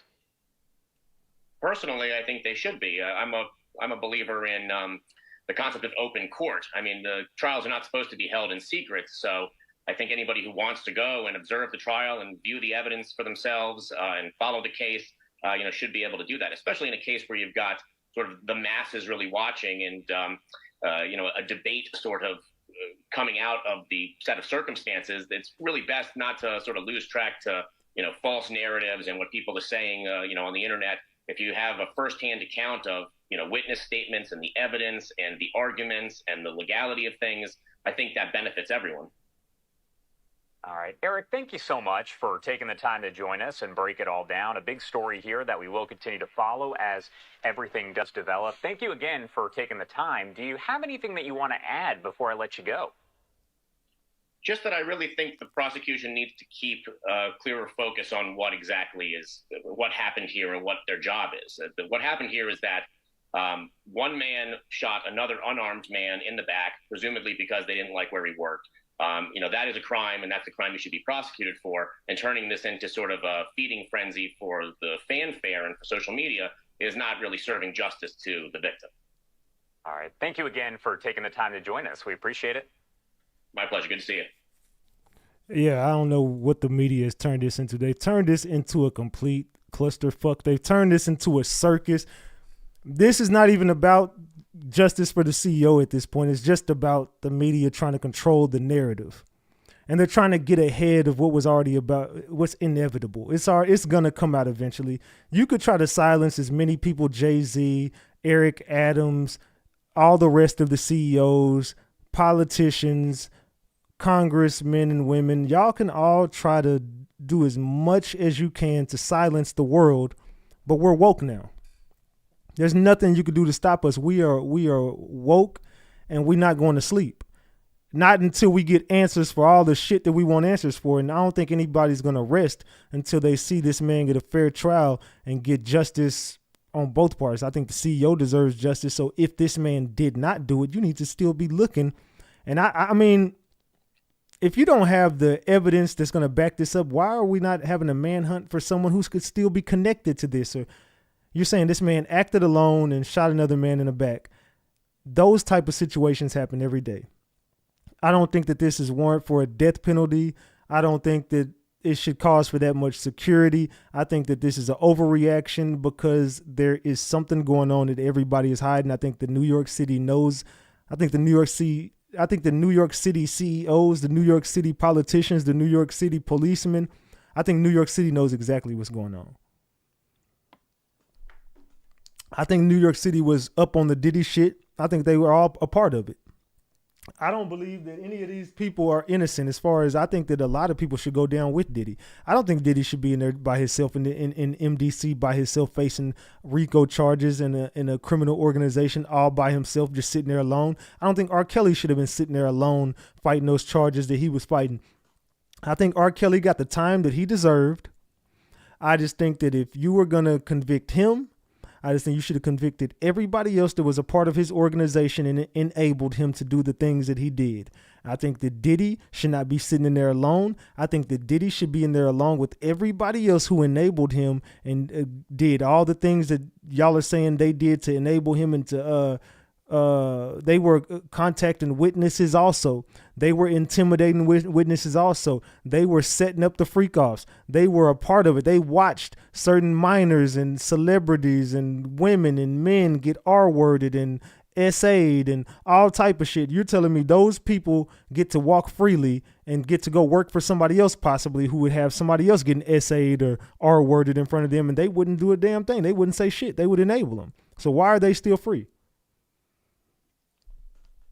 Why is KK and Harv Pierre and Stevie J and all those other people attached to it? How is Leo Cohen able to get his name off of this shit? How is everybody else just walking free in the industry, but you only lock up one person? That's the part I don't get. I don't get shit like that. You got to make it make sense to me. I just don't get that shit. I mean, maybe I'm wrong though, man. Maybe I don't know what the hell I be talking about, but we was over here uncovering a lot of shit the other day that led us down some rabbit holes. Now, in these rabbit holes, let me see where I ended up in this too. What about this right here? What about this right here? What is this? Let me see if we got that on the screen. Okay, it's on the screen. Let's go over here and look at this. A lot of Diddy parties. I know. And ain't none of them had no dirty shit happening at them. All that happening with Diddy is a conspiracy, y'all. Ain't been like, first off, ain't been to no parties where been everybody. What?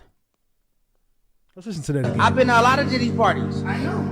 And ain't none of them had no dirty shit happening at them. All that happening with Diddy is a conspiracy, y'all. Ain't been like, first off, ain't been to no parties where been everybody. He's saying these Diddy parties that y'all all speak of, it just never happened, bro. Like, it didn't happen like this. It was never no freak-offs going on. I was at my weekly Illuminati meeting. I was sitting next to Beyonce and Jay-Z, and all of a sudden my boy Spade walked in right after Drake walked in. I was like, yo, Drake, move your little bitch ass somewhere else. I gotta talk to Spade real quick. And then we burned 2 truckloads of money and did some devil prayers. I sacrificed 4 goats, 3 chickens, and 1 sheep. And then we just, chopped it up, whatever. We was like, hey, be in this video, bitch. Then we went to catch, had some lobsters with chicken blood. I still have the t-shirt with the chicken. I was at my weekly Illuminati meeting. I was sitting next to Beyonce and Jay-Z, and all of a sudden my boy Spade walked in right after Drake walked in. I was like, yo, Drake, move your little bitch ass somewhere else. I gotta talk to Spade real quick. And then we burned 2 truckloads of money and did some devil prayers. I sacrificed 4 goats, 3 chickens, and 1 sheep. And then we just, chopped it up, whatever. We was like, hey, be in this video, bitch. Then we went to catch. What do y'all think about that? And since then, have y'all seen what happened to that girl? She look a hot ass mess now, like a hot mess. And this earlier, I posted this again, and it kind of pissed everybody off because they was like, it's AI and we don't like it. Take this off. We don't like this. Citizens predict the U.S. will be in trouble in 2025, and Springfield becomes part of a major crisis spreading across the country. It begins with Lisa watching the news about widespread power outages. Empty store shelves and rising prices are everywhere. Gas stations run out of fuel. Grocery stores impose limits on how much people can buy, and ATMs stop dispensing money. At the Quick E-Mart, Apu apologizes as customers argue over the last loaf of bread. Phones and the internet stop working for hours, leaving people frustrated and confused about what's happening. The government issues vague announcements, but they provide little clarity or help. By summer, Springfield is in total chaos. Power outages last for days, casting the town in darkness and silence. People begin to trade food and supplies in desperate attempts to survive. Marge tries to keep the family calm, organizing candlelit dinners to make the best of a bad situation. As the episode comes to a close, a haunting scene unfolds. A mysterious drone flies over Springfield, and a flashing sign appears that reads, "Prepare for the new normal," leaving everyone wondering what's to come next in this unsettling future. Comment 2025 for part 2. And what do y'all think about that? Gems or cap? Gems or cap? Also, I just like taking my people down rabbit holes. Let me show y'all some other crazy shit that happened. Like, can someone explain to me how this is even possible? And I don't even know what's real and what's fake anymore. I'm so confused on a lot of shit right now. What is this, y'all? Boggles the mind to look at it. It may look just like a scene from a disaster movie, but this is real. This video captured today when the ocean caught fire in the Gulf of Mexico just west of the Yucatan Peninsula. Those dramatic images of the ocean aflame quickly going viral on social media. Some people calling it an eye of fire, while others said it looked like the portal to hell opening up. Pemex, the Mexican state-run oil company, says an underground natural gas pipeline sprung a leak that caused that mid-ocean fire. A number of firefighting boats pumped water onto the fire for nearly 5 hours until it was eventually extinguished. They put out a fire on the ocean. An oil platform nearby not damaged. Boggles the mind to look at it. It may look just like a scene from a disaster movie, but this is real. This video captured today when the ocean caught fire in the Gulf of Mexico just west of the Yucatan Peninsula. Those dramatic images of the ocean aflame quickly going viral on social media. Some people calling it an eye of fire, while others said it looked like the portal to hell opening up. Pemex, the Mexican state-run oil company, says an underground natural gas pipeline sprung a leak that caused that mid-ocean fire. A number of firefighting boats pumped water onto the fire for nearly 5 hours until it was eventually extinguished. They put out a fire on the ocean. An oil platform nearby not damaged. What? I mean, I don't give a damn what nobody say. I just don't get how that is even fucking possible. The middle of the ocean caught on fire. How? I mean, I just gotta, man, maybe I'm just tripping, dog. They said all that good shrimp and fish. Yeah, they must have threw some damn grease right there and said, you know what, if I'm gonna fry some shit up right here, I need fried, what is that shit called? Octopus at this point. I need a fried jellyfish. I need something, Kai. Deanna, you know you do, beautiful. I don't know if Dior's a man or a woman. I don't know who the hell it is, but whatever. They said they caused that fire. My mixtape fell out the plane. Shut the fuck up. I said it would happen is to discredit legitimate claims. Yes, portal to hell. LOL. I had fried today. Oil and water. Yeah, it's getting loose. They said Crocker fish or something. The gas is lighter and burns. How do you put out fire in water with water? How do you start a fire in water and put the fire out with water that's already sitting on top of the water that should have put out the fire because it's water? I don't know, man. Maybe we just all tripping right now, y'all. Somebody help me make sense out of that. How do you start a fire inside of water and then put out fire with water that's sitting on under the water that's on the fire sitting on top of in the water? It's sitting on top of water, and then you grab the water that's sitting underneath the fire and put out and it takes you 5 hours to put out the fire on top of water. I don't know what the fuck is in that water, but leave me out of that shit. Y'all want to ask me to go on a cruise. Y'all think I'm getting inside some water? If I ever go on a cruise, they kidnap me. I ain't no way in hell I'm getting on no boat. I'm not getting in no ocean. I don't fuck with water. Y'all hearing it right here. RatchetTV ain't going near no damn water. I don't want to live where no water's around me. I don't want nothing to do with water. If you see me at the ocean on a vacation, I bet not be look, I'm gonna tell you, look, this is my feet. I bet it won't go past my kneecaps. Once that shit touches all right, you know what? It's time to move back up. Let me move my ass right back up. And I really ain't, look, I'll get to the ankle or something like that. But to be honest, I probably would just be chilling out there. Yeah, you go out there. Yeah, you go. Not you go. I'm cool right here drinking this damn tequila. I'm cool. Nah, but in all seriousness, man, I don't see how some shit like that even happened. I just don't get how some shit like that even took place in the first place. But let's continue. One of these big-ass motherfuckers crashes in New York, NYPD recovers it, and guess what company owns it? That's right, you guessed it, Amagi Incorporated, and the CEO is Sheng Hoon Woo, a very, very American name. And you'll never guess who their top investor is. What? It can't be. There's no way that BlackRock's involved with this drone business. So like I told you for the last 30 days, it's nothing but a psyop. It's nothing but corruption.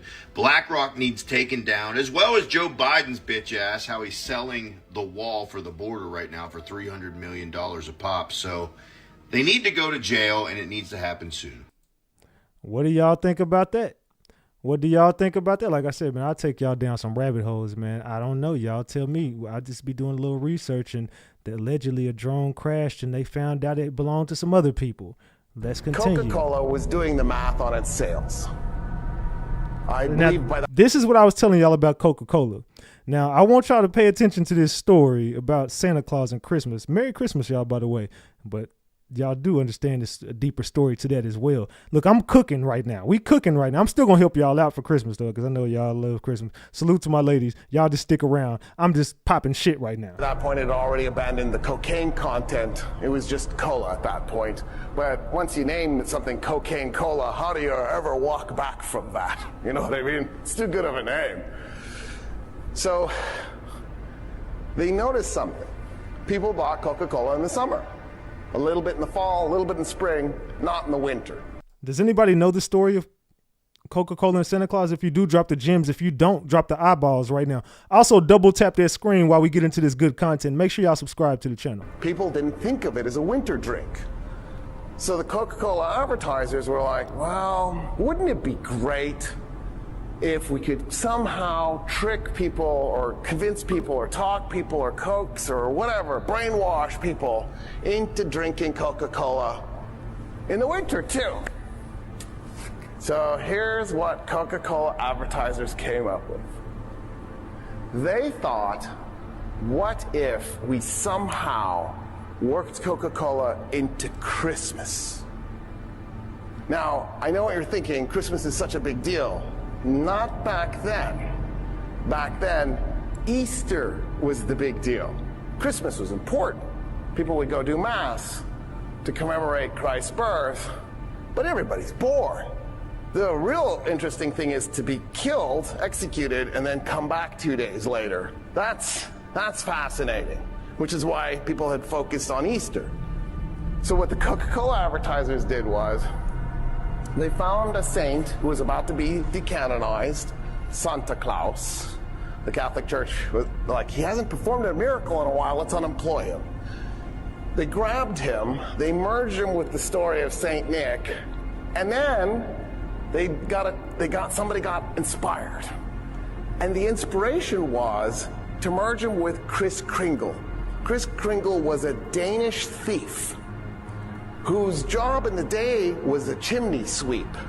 He could pop his shoulders out and he could fit down a chimney. He would rob your house and then work his way back up, but you'd have a clean chimney. And they merged this together, but they then took St. Nicholas out. He was usually portrayed as a young man, skinny young man in green and brown clothing. They stuck him in Coca-Cola colors, red and white.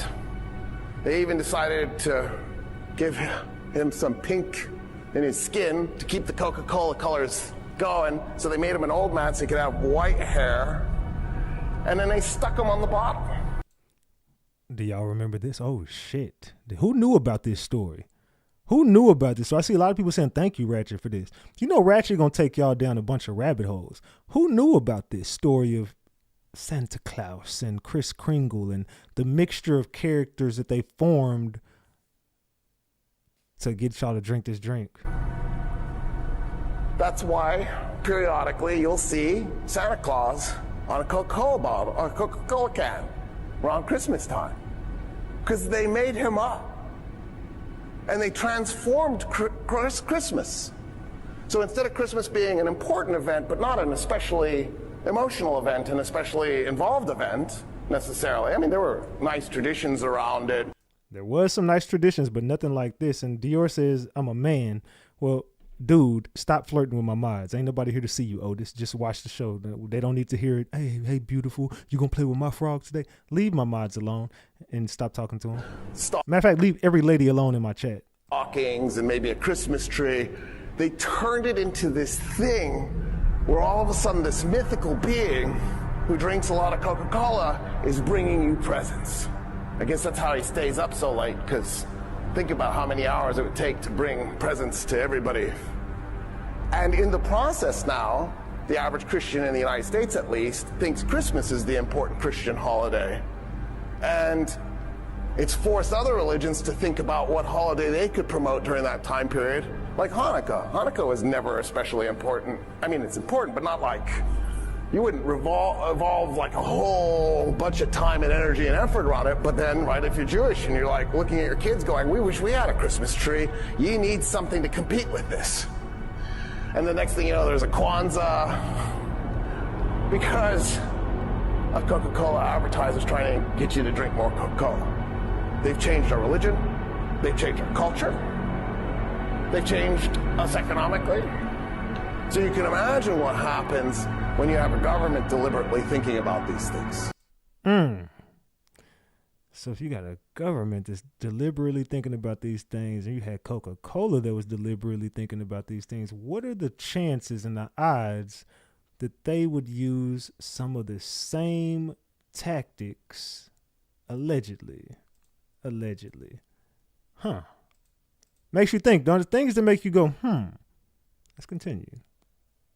This world is so cooked and people have no idea what's coming. This right here, yeah, this is not real. This was created by artificial intelligence, by Google's VO2. And this right here should make you realize how close we are to the end, where reality is melting around us. You will not be able to distinguish what's real and what's fake. And what's absolutely wild is how people are cheering this on, having no discernment, having no understanding of where this is leading humanity, right into the Antichrist beast system, where this technology right here will be used by the Antichrist to set up his own kingdom, making his own universe. And what people are not grasping is how this technology is growing at a double exponential rate. We can't grasp that. I will show you in a little bit here what double exponential means, but we cannot grasp how quick this technology is growing. And one thing that people also don't understand is how this right here is a form of magic, because to have this artificial intelligence make these videos, you have to write a prompt. You have to conjure this up, and you are mimicking, or you are trying to become your own God. Like God spoke life into existence, well, you can be God and you can write things into existence. And just like God using his word to speak life into existence, you can now prompt AI by your own words to bring something into existence. In the context of Microsoft, well, AI prompting involves communicating with the AI model to generate code, content, or responses based on their input. And just so you guys can see what the definition. And I want to show you guys this because I told you this technology scares the shit out of me. And this is just the reason why. Definition of conjure is, it is to summon into action or bring into existence, often as if by magic. And don't be deceived, this may be coming at us under the disguise of technology, but at the root, through this technology, it is legitimate magic. Especially when you realize the individuals who bring you this technology and where their religious beliefs stem from. But really just think here for a second. You prompt this artificial intelligence to bring something into existence out of nothing.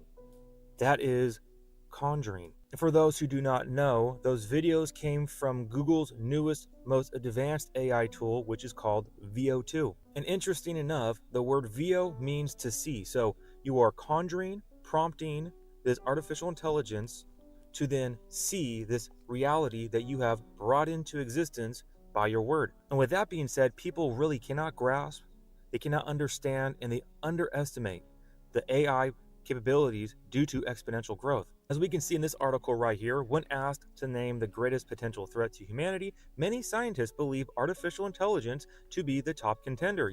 I said the same thing. The thing that I think can end everything, and I think it's too late. Like it's here, and there's nothing we could do about it. But this is not even just technology. This is intelligence. Like this is something of not us. This ain't something that I don't believe we created. This is something I think from somewhere else. Whatever intelligence this is, I believe this is intelligence from another dimension, another world. And I don't know if y'all are up on this, but 6G is already here. They already got 6G. And I'm not talking about other beings. I'm talking about us. 6G is already here. We don't have access to 6G, but I heard 6G, they say your phone is going to be able to read your mind. They said it's going to be to the point of you're going to think of an ad and it'll pop up in your phone. You don't even have to search it. They said that this new 6G technology can basically, it can burn through there's something that, I don't know how to word it, but there's something in this device that if you're thinking something, it can come true in the device you're looking at. 6G is going to take over Wait till 6G drops, and then you're gonna be able to just sit there and be like, damn, I want some Taco Bell. I wonder what Taco Bell got going on. You don't even got to say it. That's just your mind going to be thinking like, damn, I want some Taco Bell.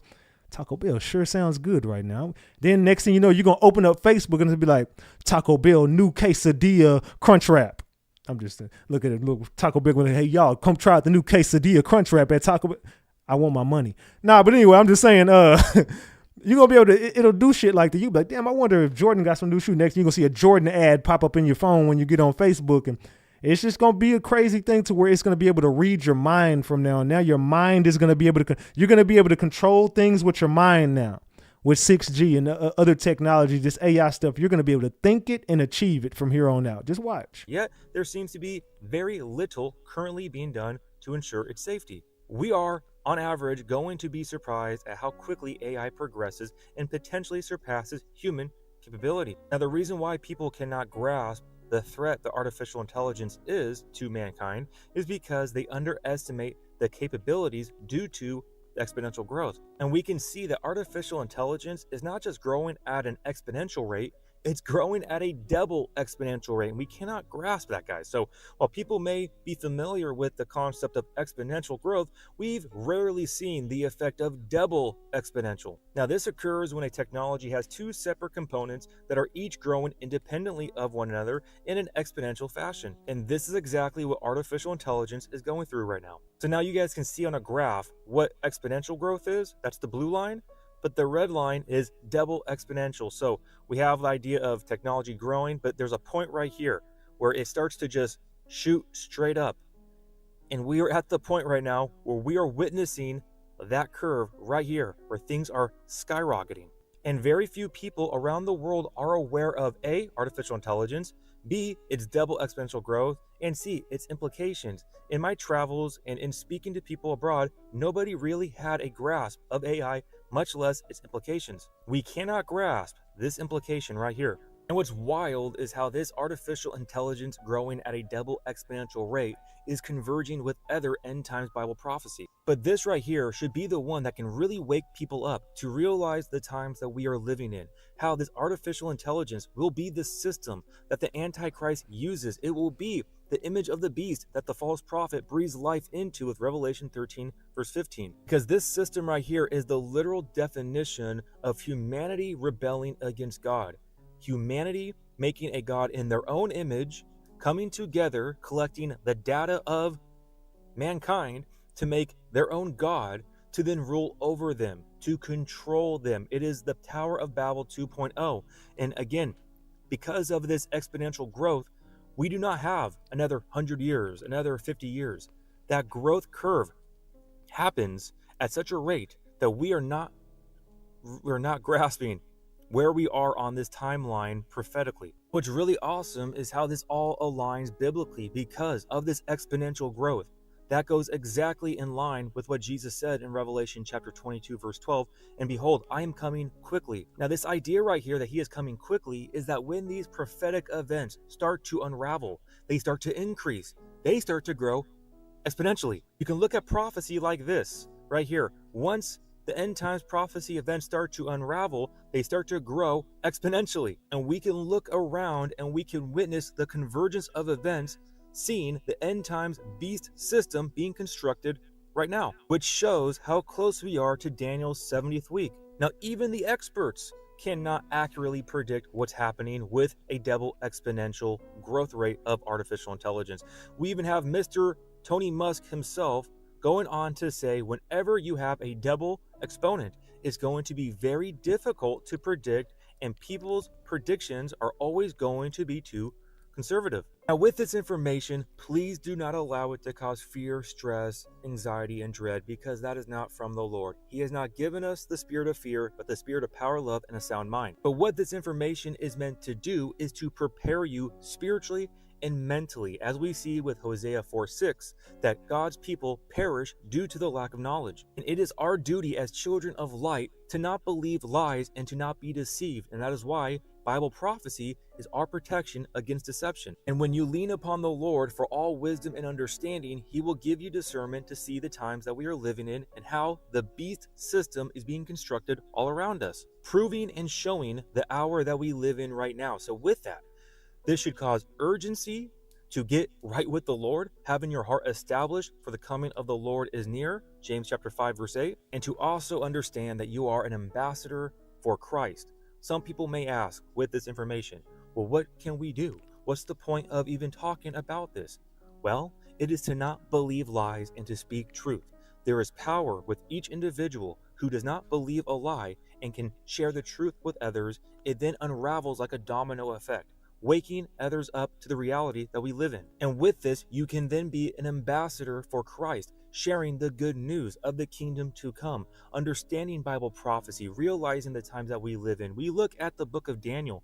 He went to Jeremiah to then discern the times that he was in and realizing that the exile for 70 years was about up because he had discernment through Bible prophecy. Likewise, we as children of God down here right now, being an ambassador for Christ, we can discern through God's word what's going on around us to wake others up to the reality that is right in front of our face, and people are not prepared. We clearly look forward to the coming of the Lord. We look up for our redemption is near, but we are not guaranteed exactly when that may happen, and we need to be prepared to go through whatever we have to go through down here, and we need to have that preparedness in our spirit and our mind, sharing the good news and being ready for anything and everything that the enemy is going to throw at us with all the deceptions and all of the propaganda going on.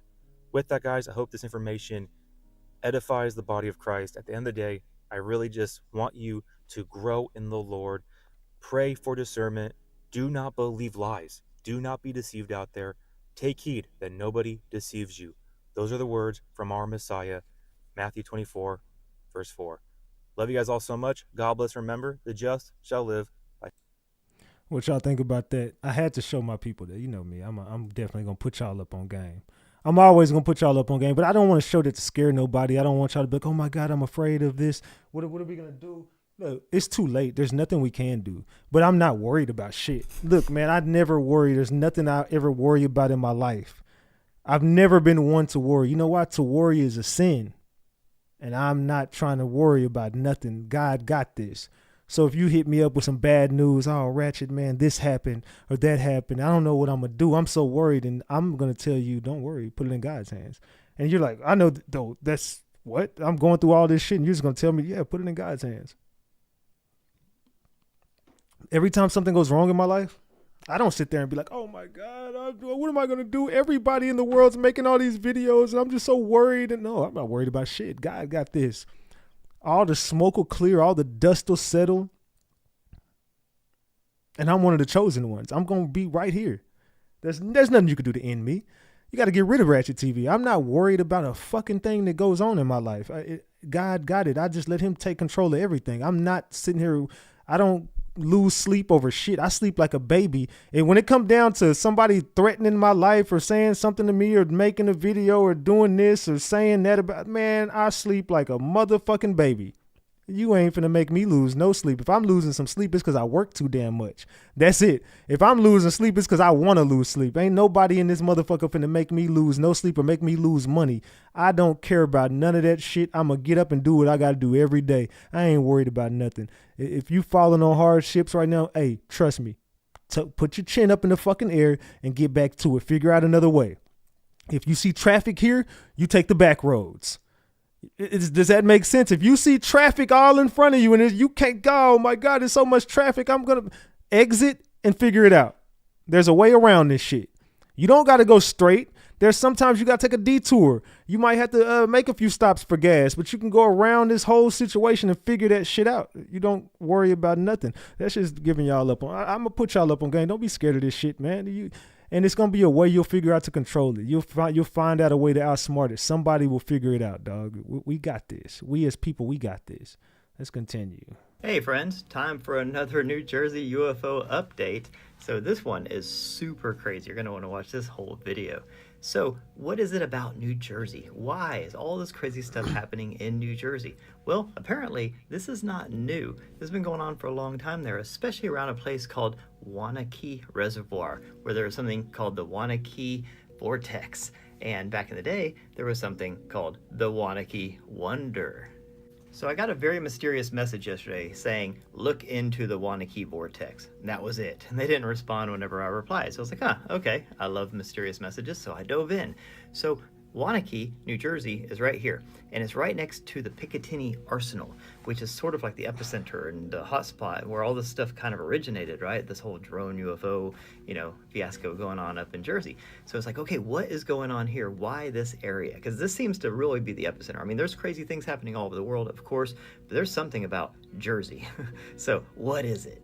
So going back to the 60s, there was a big UFO flap there, and there was like all these crazy stories. I mean, I dove in, there's a bunch of newspaper articles, a lot of like kind of investigative journalists back in the day did a lot of digging, and there was a bunch of different UFO sightings. A famous one by this Sheriff Cisco. There was this famous photograph taken by this guy, and all these people saw UFOs, and the way they described them is very reminiscent of what we're seeing now. They'd be like different kind of lights in the sky, like individual lights, like orbs, that would sometimes come together and form helicopters, right? They would mimic our aircraft. Exact same thing that's going on now. This was 60 years ago.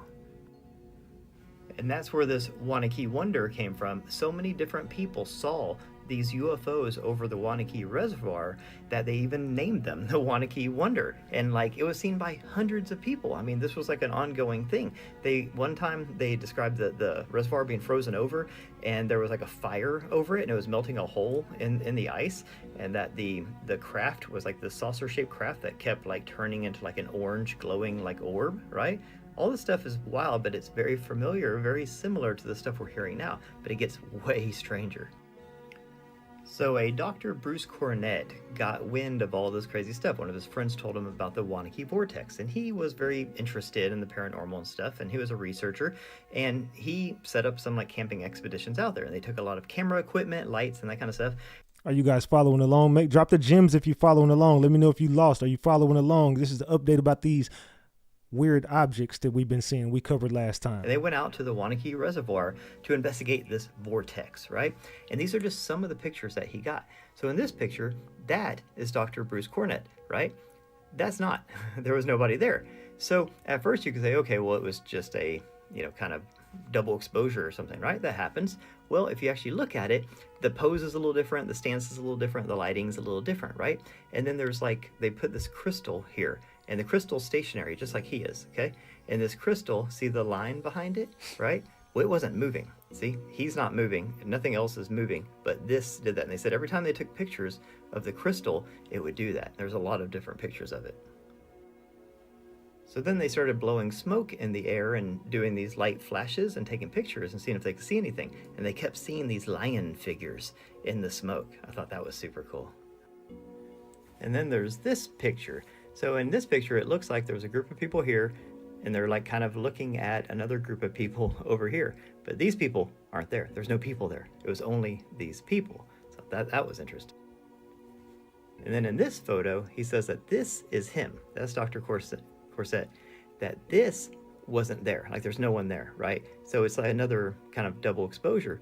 But when you really look at it, like there's things that are slightly different. Like his arm is slightly different, and his socks are showing here and they're not here.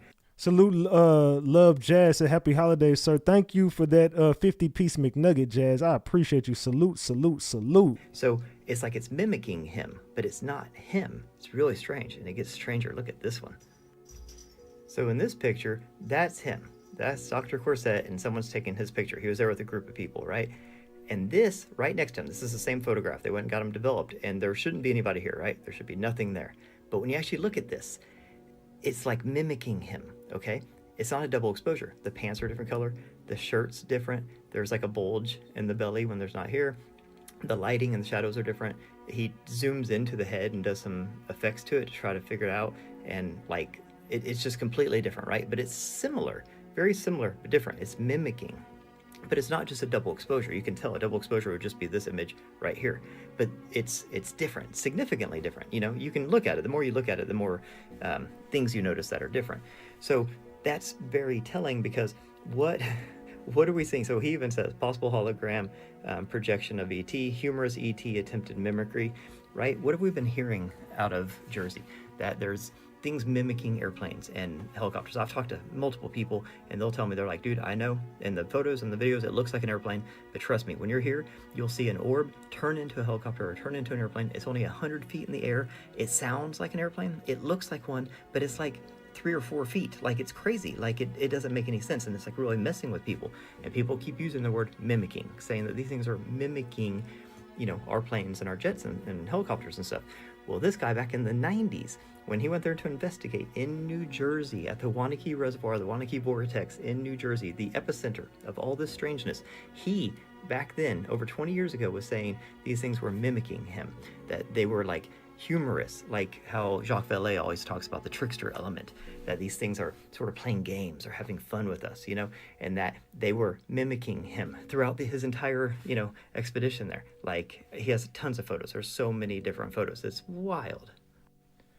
So his conclusion, this doctor, after his, you know, investigation of all this, is that there is an interdimensional portal at the Wanakee Vortex, and that there are, you know, ships and energies and beings that come out of it, and that they mimic us, and that's what they do. We don't know why, what their purpose is or anything, but this was sort of isolated back in the day. But it's not isolated anymore. So the FAA has now issued a temporary ban on drone flights in areas of New Jersey, and they just added New York City. So now we're banning, you know, certain types of air flight in the airspace over these places, and it's growing day by day. Sightings are growing, encounters are growing, the restrictions are growing, the anxiety is growing, the nervousness from the administration is obviously growing. This is something that used to be kind of isolated. I mean, these reports from the 60s and 70s and 90s, they were astonishing reports, but it would be, you know, 5 people, 10 people, you know, maybe even like back in the 60s, there was like 100 people that witnessed these things at one time, which is a big deal. But now we're in the thousands. We're possibly in the millions. Like, whatever it is, it's coming from there, it seems, and growing outwards and spreading and spreading. But is this all related to this Wanakee Vortex? Is that the epicenter? I don't know. I'm not saying it is. But this kind of mysterious message I got yesterday saying to look into it, the more I looked into it, and I encourage you to too, and I'll put these pictures and everything on my X so you can like zoom into them and everything, because it's strange. And when you actually listen to the reports from the people, it's eerie, because the things that are happening now seem to have been happening for decades and decades, but now they're just going to a whole other level. That's what it seems like. I don't know. I would love to hear your thoughts on this whole situation, and especially if you live anywhere near that area. Have you ever had any paranormal encounters or experiences, or saw things in the sky that shouldn't be there? I don't know. Drop me a comment. Is anybody here from the New Jersey or New York area? Have y'all been seeing some crazy shit out there in New York or New Jersey? Let me know in the chat. Drop the eyeballs if you're from that area and you've been seeing some crazy ass shit out there. I don't know if anybody is from that area or not, but yeah. And then this is something else that crossed my desk that I want to know about. The astronauts that have been stuck in space for months just dropped pictures in Santa hats and social media. Remember those astronauts that went on this space mission that was supposed to last 8 days? How do you go on a space mission that lasts 8 days in July and you packed some Santa hats? Media is buzzing with questions. First of all, if you didn't know, there are 2 astronauts that have been stuck in space for a very long time. Has anybody else heard about these people that's been stuck in space? Let me know in the chat. They go by the name Sunita Williams and Barry Wilmore, and in June they went on a space trip that was only supposed to last 8 days, but they haven't came back, and they're not due back till March. They're not due back till March. Keep listening to this weird story. Now, the question circulating around social media is, where the heck did those Santa hats come from? Because there's no way you packed Santa hats in June for an 8-day trip. My bad, it wasn't July, it was June. My fault, it was June. They packed Santa hats in June. And that's where all the conspiracies started. Turns out SpaceX is sending them care packages and they're getting holiday meals, clothes, and all that good stuff. And then a common question arises. If SpaceX is able to transfer stuff to them back and forth from Earth, why can't they just tag along and come back with them? What the fuck is this? So you telling me they went out to space in June, which we know space is the ocean. What are you talking about? They're in space. They went to space in June for an 8-day excursion. That 8 days is now into damn near January. They're not coming back till March. Why are they not due back till March? Why are you sending them Christmas hats? What the hell is this? I'm no space expert, but I too, just like everyone else, have a lot of questions about this situation. Yeah, I ain't gonna lie. That's some weird shit. I just want to show y'all that is some weird shit. I don't know what that is, but it's weird. I also want to show you this. To all my ladies If a in the woman chat, I want to show y'all something. This is to my ladies in the chat who be wanting to do better. Y'all always asking for advice. So how can I listen to this real quick, ladies? And thank you, Love Jazz, again for that 50 piece. I really appreciate that. I'm from New Jersey, and a month ago, I've seen weirdness in the skies, King. Salute, Assassin, for that 10 piece. I appreciate you. Salute, salute. Hey, we $40 away from the goal tonight, y'all. We at 210. We almost there, y'all. We $40 away from doing this giveaway tonight. We finna do it right after this, by the way. Drank turmeric and ginger every day for If a woman drank turmeric and ginger every day for 2 weeks, she would notice a flatter stomach and a lowered risk of chronic diseases. Y'all hear that, ladies? You wanted some knowledge? Listen to this. If she drank cucumber and celery juice every day for 2 weeks, she would eliminate her acne. There you go. That's how to get rid of acne. And reduce stomach acid. Oh, shit. Really, ladies? Ladies, listen to this. If she mixed beetroot and carrot every day for 2 weeks, she would improve her energy levels and boost heart health. Y'all hear that? Energy and heart. If she drank lemon and grapefruit juice every day for 2 weeks, she would notice improved digestion and an increase in bone strength. If nature didn't make it, don't take it. Man, that's just some knowledge for y'all. I know a lot of y'all been like, how can I just need some help on some shit, Ratchet. Can you point me in the, y'all just gotta natural shit. Stay away from the sugar and juices and all the juices and the sugar. Stay away from the sodas and all that shit. But nah, listen back to that. That'll help you out. Listen back to that. Hopefully y'all listen back to that and that can help some of y'all out, man. Hopefully. Ladies, how many moderators do I have in the room?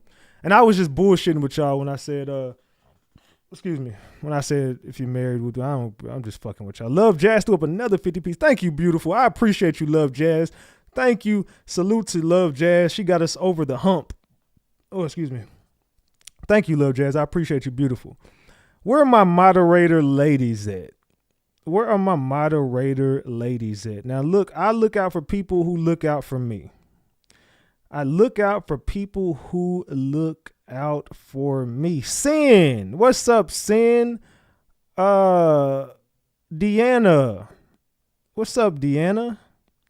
Sin and Deanna. Request $50 from me on Cash App. Sin and Deanna. Both of y'all request $50. One of you, Deanna request 50 from me. Sin request 50 from me. Leash, I would do something for you, but I got a package for you this coming. And I ain't forgot about you, Leash. I got a package for you this coming. So you good. I'm giving you your Christmas present. Don't worry about it, Leash. Deanna requests 50 from me. Binky, hit me up on I don't even know what your Cash App is to know if it's you or not. So Binky, hit me up on I think I got you on Facebook or I got you on something. Binky, hit me up on my chat.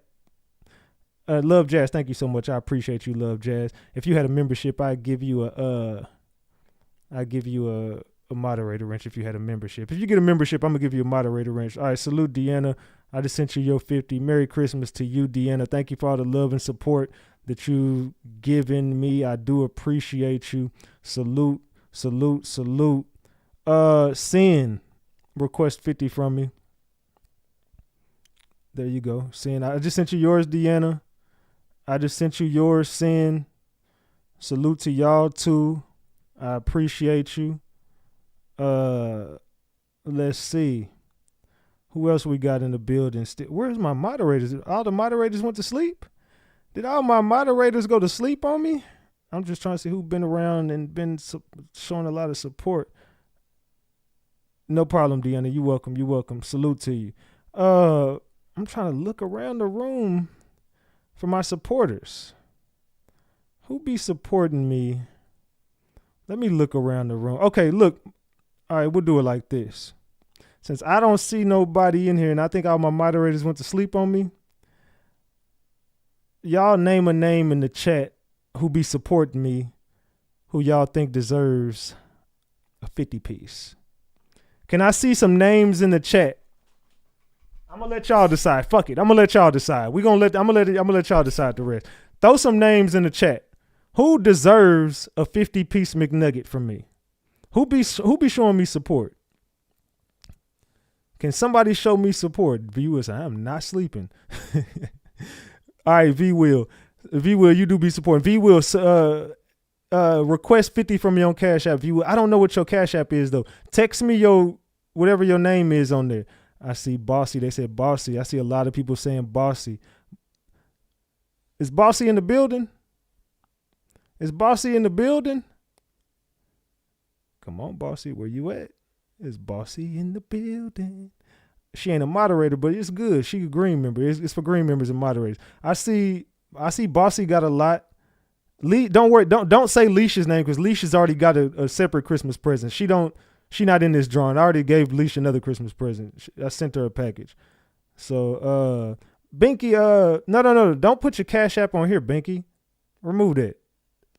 Request it from me. Request $50 from me, Binky.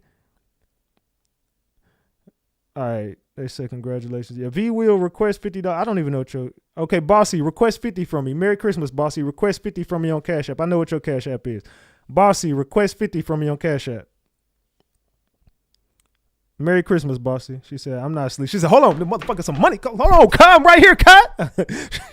She got right. Hold on. Nigga said $50. Hold on, cut. All right, wake your ass. Bossy, request 50 from me on Cash App. Salute. Y'all come get them. Y'all better come get it before it's gone. I'm telling Binky and V Will, y'all on the clock now. I'm finna give away this money. Y'all, I told you, get on my DM. Tell me what your Instagram is. I seen what yours was, Binky, but I ain't got a request from you. So I'm waiting on you, Binky. But if not, she said, and did. Okay, let me see if I got it from you, Bossy. I didn't get a request from you, Bossy. Salute to Daisy for that 5-piece on Cash App. Leash sent me 25. Leash, why you send me some money? You know I was sending you a Christmas present. Thank you though, Leash. I appreciate the 50-piece. 25-piece, Leash. See, Leash won't ever accept no money. That's why I had to get her a gift. She ain't gonna accept no money from me. Who is? Okay, V Will. Hold on, V Will. I don't know if this is you or not because this say Big D on here, and I don't know. I ain't trying to give nobody no money if this ain't you. Hold on, who is this? Let me see. Let me see if this is you. Okay, it is V. Okay, I see. You did send me a Cash App. You sent me a 20-piece that said from V Will. Keep cook. Okay, I do see you. Okay, that is you. Okay, and I see you, Binky. I'm giving away this money, y'all, for my people who be supporting me. All right, hold on. Is this you, Bossy? Let me make sure this is Bossy. Okay, it's Bossy. Okay, Bossy, you got yours.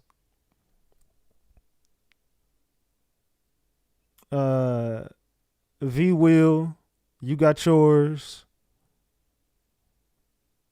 Binky, you got yours. Yeah, your boy Ratchet got money, man. We don't be doing no tripping around here, man. I just sent out 50, 100. I just sent out 250.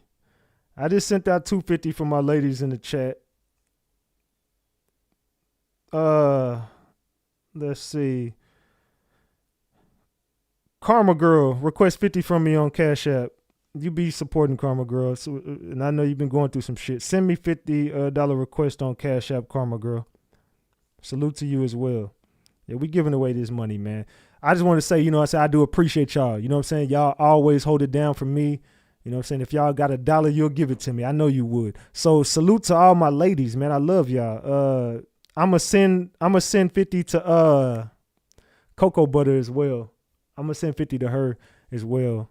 I think she probably fell asleep on me. I'm gonna cuss her ass out, but don't even worry about it. Salute to Cocoa Butter as well. I'm gonna send her. She be supporting like a motherfucker too. Yeah, I think, who did I just say? It was one more person I just said. I can't remember. I can't remember. And I'm gonna send Leash her present. So yeah, no doubt, man. I want to say thank y'all, man. Y'all be holding it down for me, man. I do appreciate y'all so much. I do be appreciating y'all. Y'all always there, man. So you sending only women. What the hell you mean I'm sending only women? Motherfucker, what the...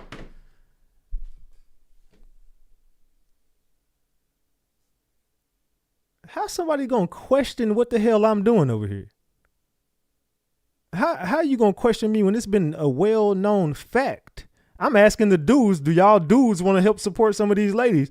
And the ladies, no dude sent me. I asked for the last 2 nights, do any dudes want to help out for a single mother or for the lady? I don't even care if they single or not, or if they married. It don't even matter. I was just joking around when I said, if you're married, I ain't doing shit for you. I'm just looking out for people who support me. So I don't give a damn what y'all got going on. I love y'all, so I just support y'all. But no dude even sent me no money tonight. You see, one of these ladies just threw me a honey bun. And then the other ladies is like, hey, this is for the ladies. This is for the ladies. And if the dudes are doing it, the dudes ain't doing it because they want something back. The dudes are trying to help the ladies out. Just like my boy Assassin. I think that was Assassin or was it Sickwood? I think it was Assassin threw out some money for the ladies. So come on, man. I said, that sounds zesty. Yeah, come on.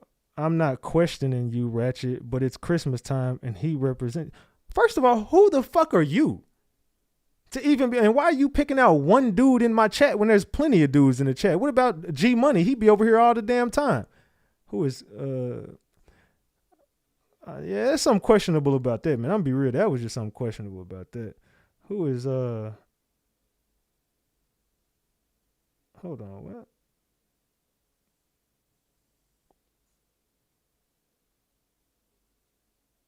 Oh, it says the payment failed. I can't send no more money right now. It's saying I can't send no more money. It says payment failed. You reached the maximum number of payments you could send at this time. So don't worry. I'll come back tomorrow and give out some more money. So I can't give out no more money tonight. It's saying, I never seen that before. It said I just gave out too much money at one time. Salute Q for that 20 piece. I appreciate you, Q. Salute. So you talking about, and Q over here not even worried about what you talking about, man. Get off Q. Quit watching Q in the chat, and I don't even know who the hell Chance is. Don't be coming over here questioning me about shit I got going on, please and thank you. Over here talking about, well, what about so and so? Damn, what the fuck? Just enjoy the damn content. Don't question nothing I got going on over here. Please don't ever question me. I'm over here being kind. I'm over here being kind to the ladies in my chat. Okay, Chance. Green member or not, leave me the fuck alone. I'm being serious with you right now. I'm trying to be in the Christmas spirit. I'm in a giving mood. You see the man just supported the ladies over here and threw 20 pieces up to him. Don't question me and don't say another word to me. I'm sorry. Green member or not, you over here questioning me when I'm showing you I got a heart and you over here questioning my motives and shit. Like, what the hell? What is wrong with you? Does anybody else find that weird, or am I tripping right now? Does somebody find that weird? What is wrong with you? I just find that very weird that you over here questioning me like that. You said pick a name, and that's all I did. Sorry, I picked a name. Titch, why you put it? Titch, I didn't tell you to put nobody in timeout for 86K. You just 86K to green member. Titch, why would you do that? And I didn't tell you to do that. Well, Titch put you in timeout for 86K. I didn't tell nobody to do that, by the way. So, Titch, please don't move like that on a green member unless I told you to. And I could have did that myself if I was going to do that. Please don't ever do that again. The hell is wrong with y'all, man? It wasn't no damn accident. King, I will always support a warrior for our salute for our village king. Salute to you, Assassin, for that 20 piece. I appreciate you. There are another dude supporting. See, my bros gonna come over here and support. They not worried about getting no Christmas present from Ratchet. They over here to support the channel, man. Come on, man. Y'all making it something they ain't gotta be. Just getting the Christmas spirit and just have a big heart, man. We over here. I would give out some more money, but it's telling me I cannot give out no more money for some reason. I didn't know 250 at one time was too much to send. Or did I send 300? I can't remember what I just sent. Let me see. What the hell did I just spend? Because I didn't even think I just spent a lot of money. But I didn't know Cash App told you no shit like that. Yeah, but you sent me 4 requests and it says payment failed each time. But my bad, I sent 50, 100, 50, 200. Yeah, I sent $250 just now. I didn't. My bad, y'all. I tried to give all y'all your money. I was gonna give out some more, but I'll give out some more money tomorrow. I'll give out some more money tomorrow. I'm gonna give out 500. I gave out 250. I'm gonna give out another 250 tomorrow. So yeah, we'll do it like that. I got some moderators I'll speak to behind the scenes. I'll give them their money for their Christmas and shit. Salute, man. You know I love y'all. So with that being said, y'all, I'm finna get ready to get the hell up off here. Hopefully y'all did enjoy the content. I hope y'all did enjoy it. I love y'all. If y'all want to support the channel, y'all got a couple more minutes to do it. We made $300 on the stream. We gave out 250 of that. And we'll give out some more tomorrow. So hopefully everyone enjoys their holidays, man. You know, I just want to come out and give y'all some good content before, you know, the holidays started. I will be back on tomorrow, but you know, I don't know what I'll be talking about. Tomorrow is, today's the 23rd. So yeah, we got the holidays coming up. Hopefully all y'all have a very Merry Christmas. I hope all y'all get everything you wanted. Sorry if I broke your hearts with the Santa Claus shit that I had to talk about tonight. But hey, y'all got to get educated. Educate yourselves. Salute to my boy Q and Assassin for that. Love Jazz. Thank you for the honey bun. I appreciate y'all. I love each and every one of y'all so much. I wish I could give something to everybody in the chat. I know 50 ain't a lot of money, but shit, I'm just trying to help somebody out. Hopefully that brightens somebody's day. I don't know if you needed it or not, but it's 50 more than you had. But hopefully y'all needed it, and you know what I'm saying? Hopefully that made your day. I don't know. Hopefully I could do something and put a smile on y'all face. If not, fuck you. No, I'm just playing. I love y'all. I'm just playing. Salute to y'all, man. I love y'all more than y'all will ever know. I'm finna get the hell up off here. Love Jazz. Get your membership so I can give you a wrench. I appreciate you. Matter of fact, Love Jazz, just for you being so kind-hearted tonight, I'm gonna give you a wrench. I figure eventually you'll get your membership. I'm gonna give you one. Oh man, my bad. I just made you a managing moderator. Hold on. Let me take that back real quick and hold on. Let me take that back. Remove managing moderator. Let me give you a standard moderator. My bad. I didn't mean to do that. Standard. My bad. There you go. Gave you a wrench. Jimmy, thank you for the 20 piece. Says I've been in the bushes. Thank you, Jimmy, for the 20 piece on Cash App. Salute to you. Salute, salute, salute. I appreciate you. Oh, it wouldn't even let me get that money. It said payment failed. Oh, no, my bad. That was damn. I've been in the bushes. It won't let you send me no money, man. You're going to have to hit me up on Venmo or something. It ain't letting me get no more money right now. It's saying I reached too many damn payments at one time, so I don't know. Let's see. It ain't letting me get no damn money right now. So salute to you, Jimmy. I appreciate you trying to give me that, but it ain't going to let me take it right now. So salute to you, though. I appreciate you. Salute, salute, salute. I appreciate you trying to give me that 50. But hey, it's all good, man. We finna get the hell up off here, man. I love y'all. I'm getting the hell up off here. I am gonna get me something to eat, and yeah. Salute to the gang, though, man. We finna get up off here, y'all. I'm going to Discord. I love y'all more than y'all will ever know. Run the content back. Get in the comment section. Let me know what you thought about the live tonight. Hopefully, this woke somebody up somewhere. I love y'all. I'm out. Good night. Merry Christmas. Happy holidays. I'm out, gang. Hey, hold on. Matter of fact, this your boy Big Ratchet. That's Ratchet Gang. And this is RatchetTV. I'm out. Tone Bite.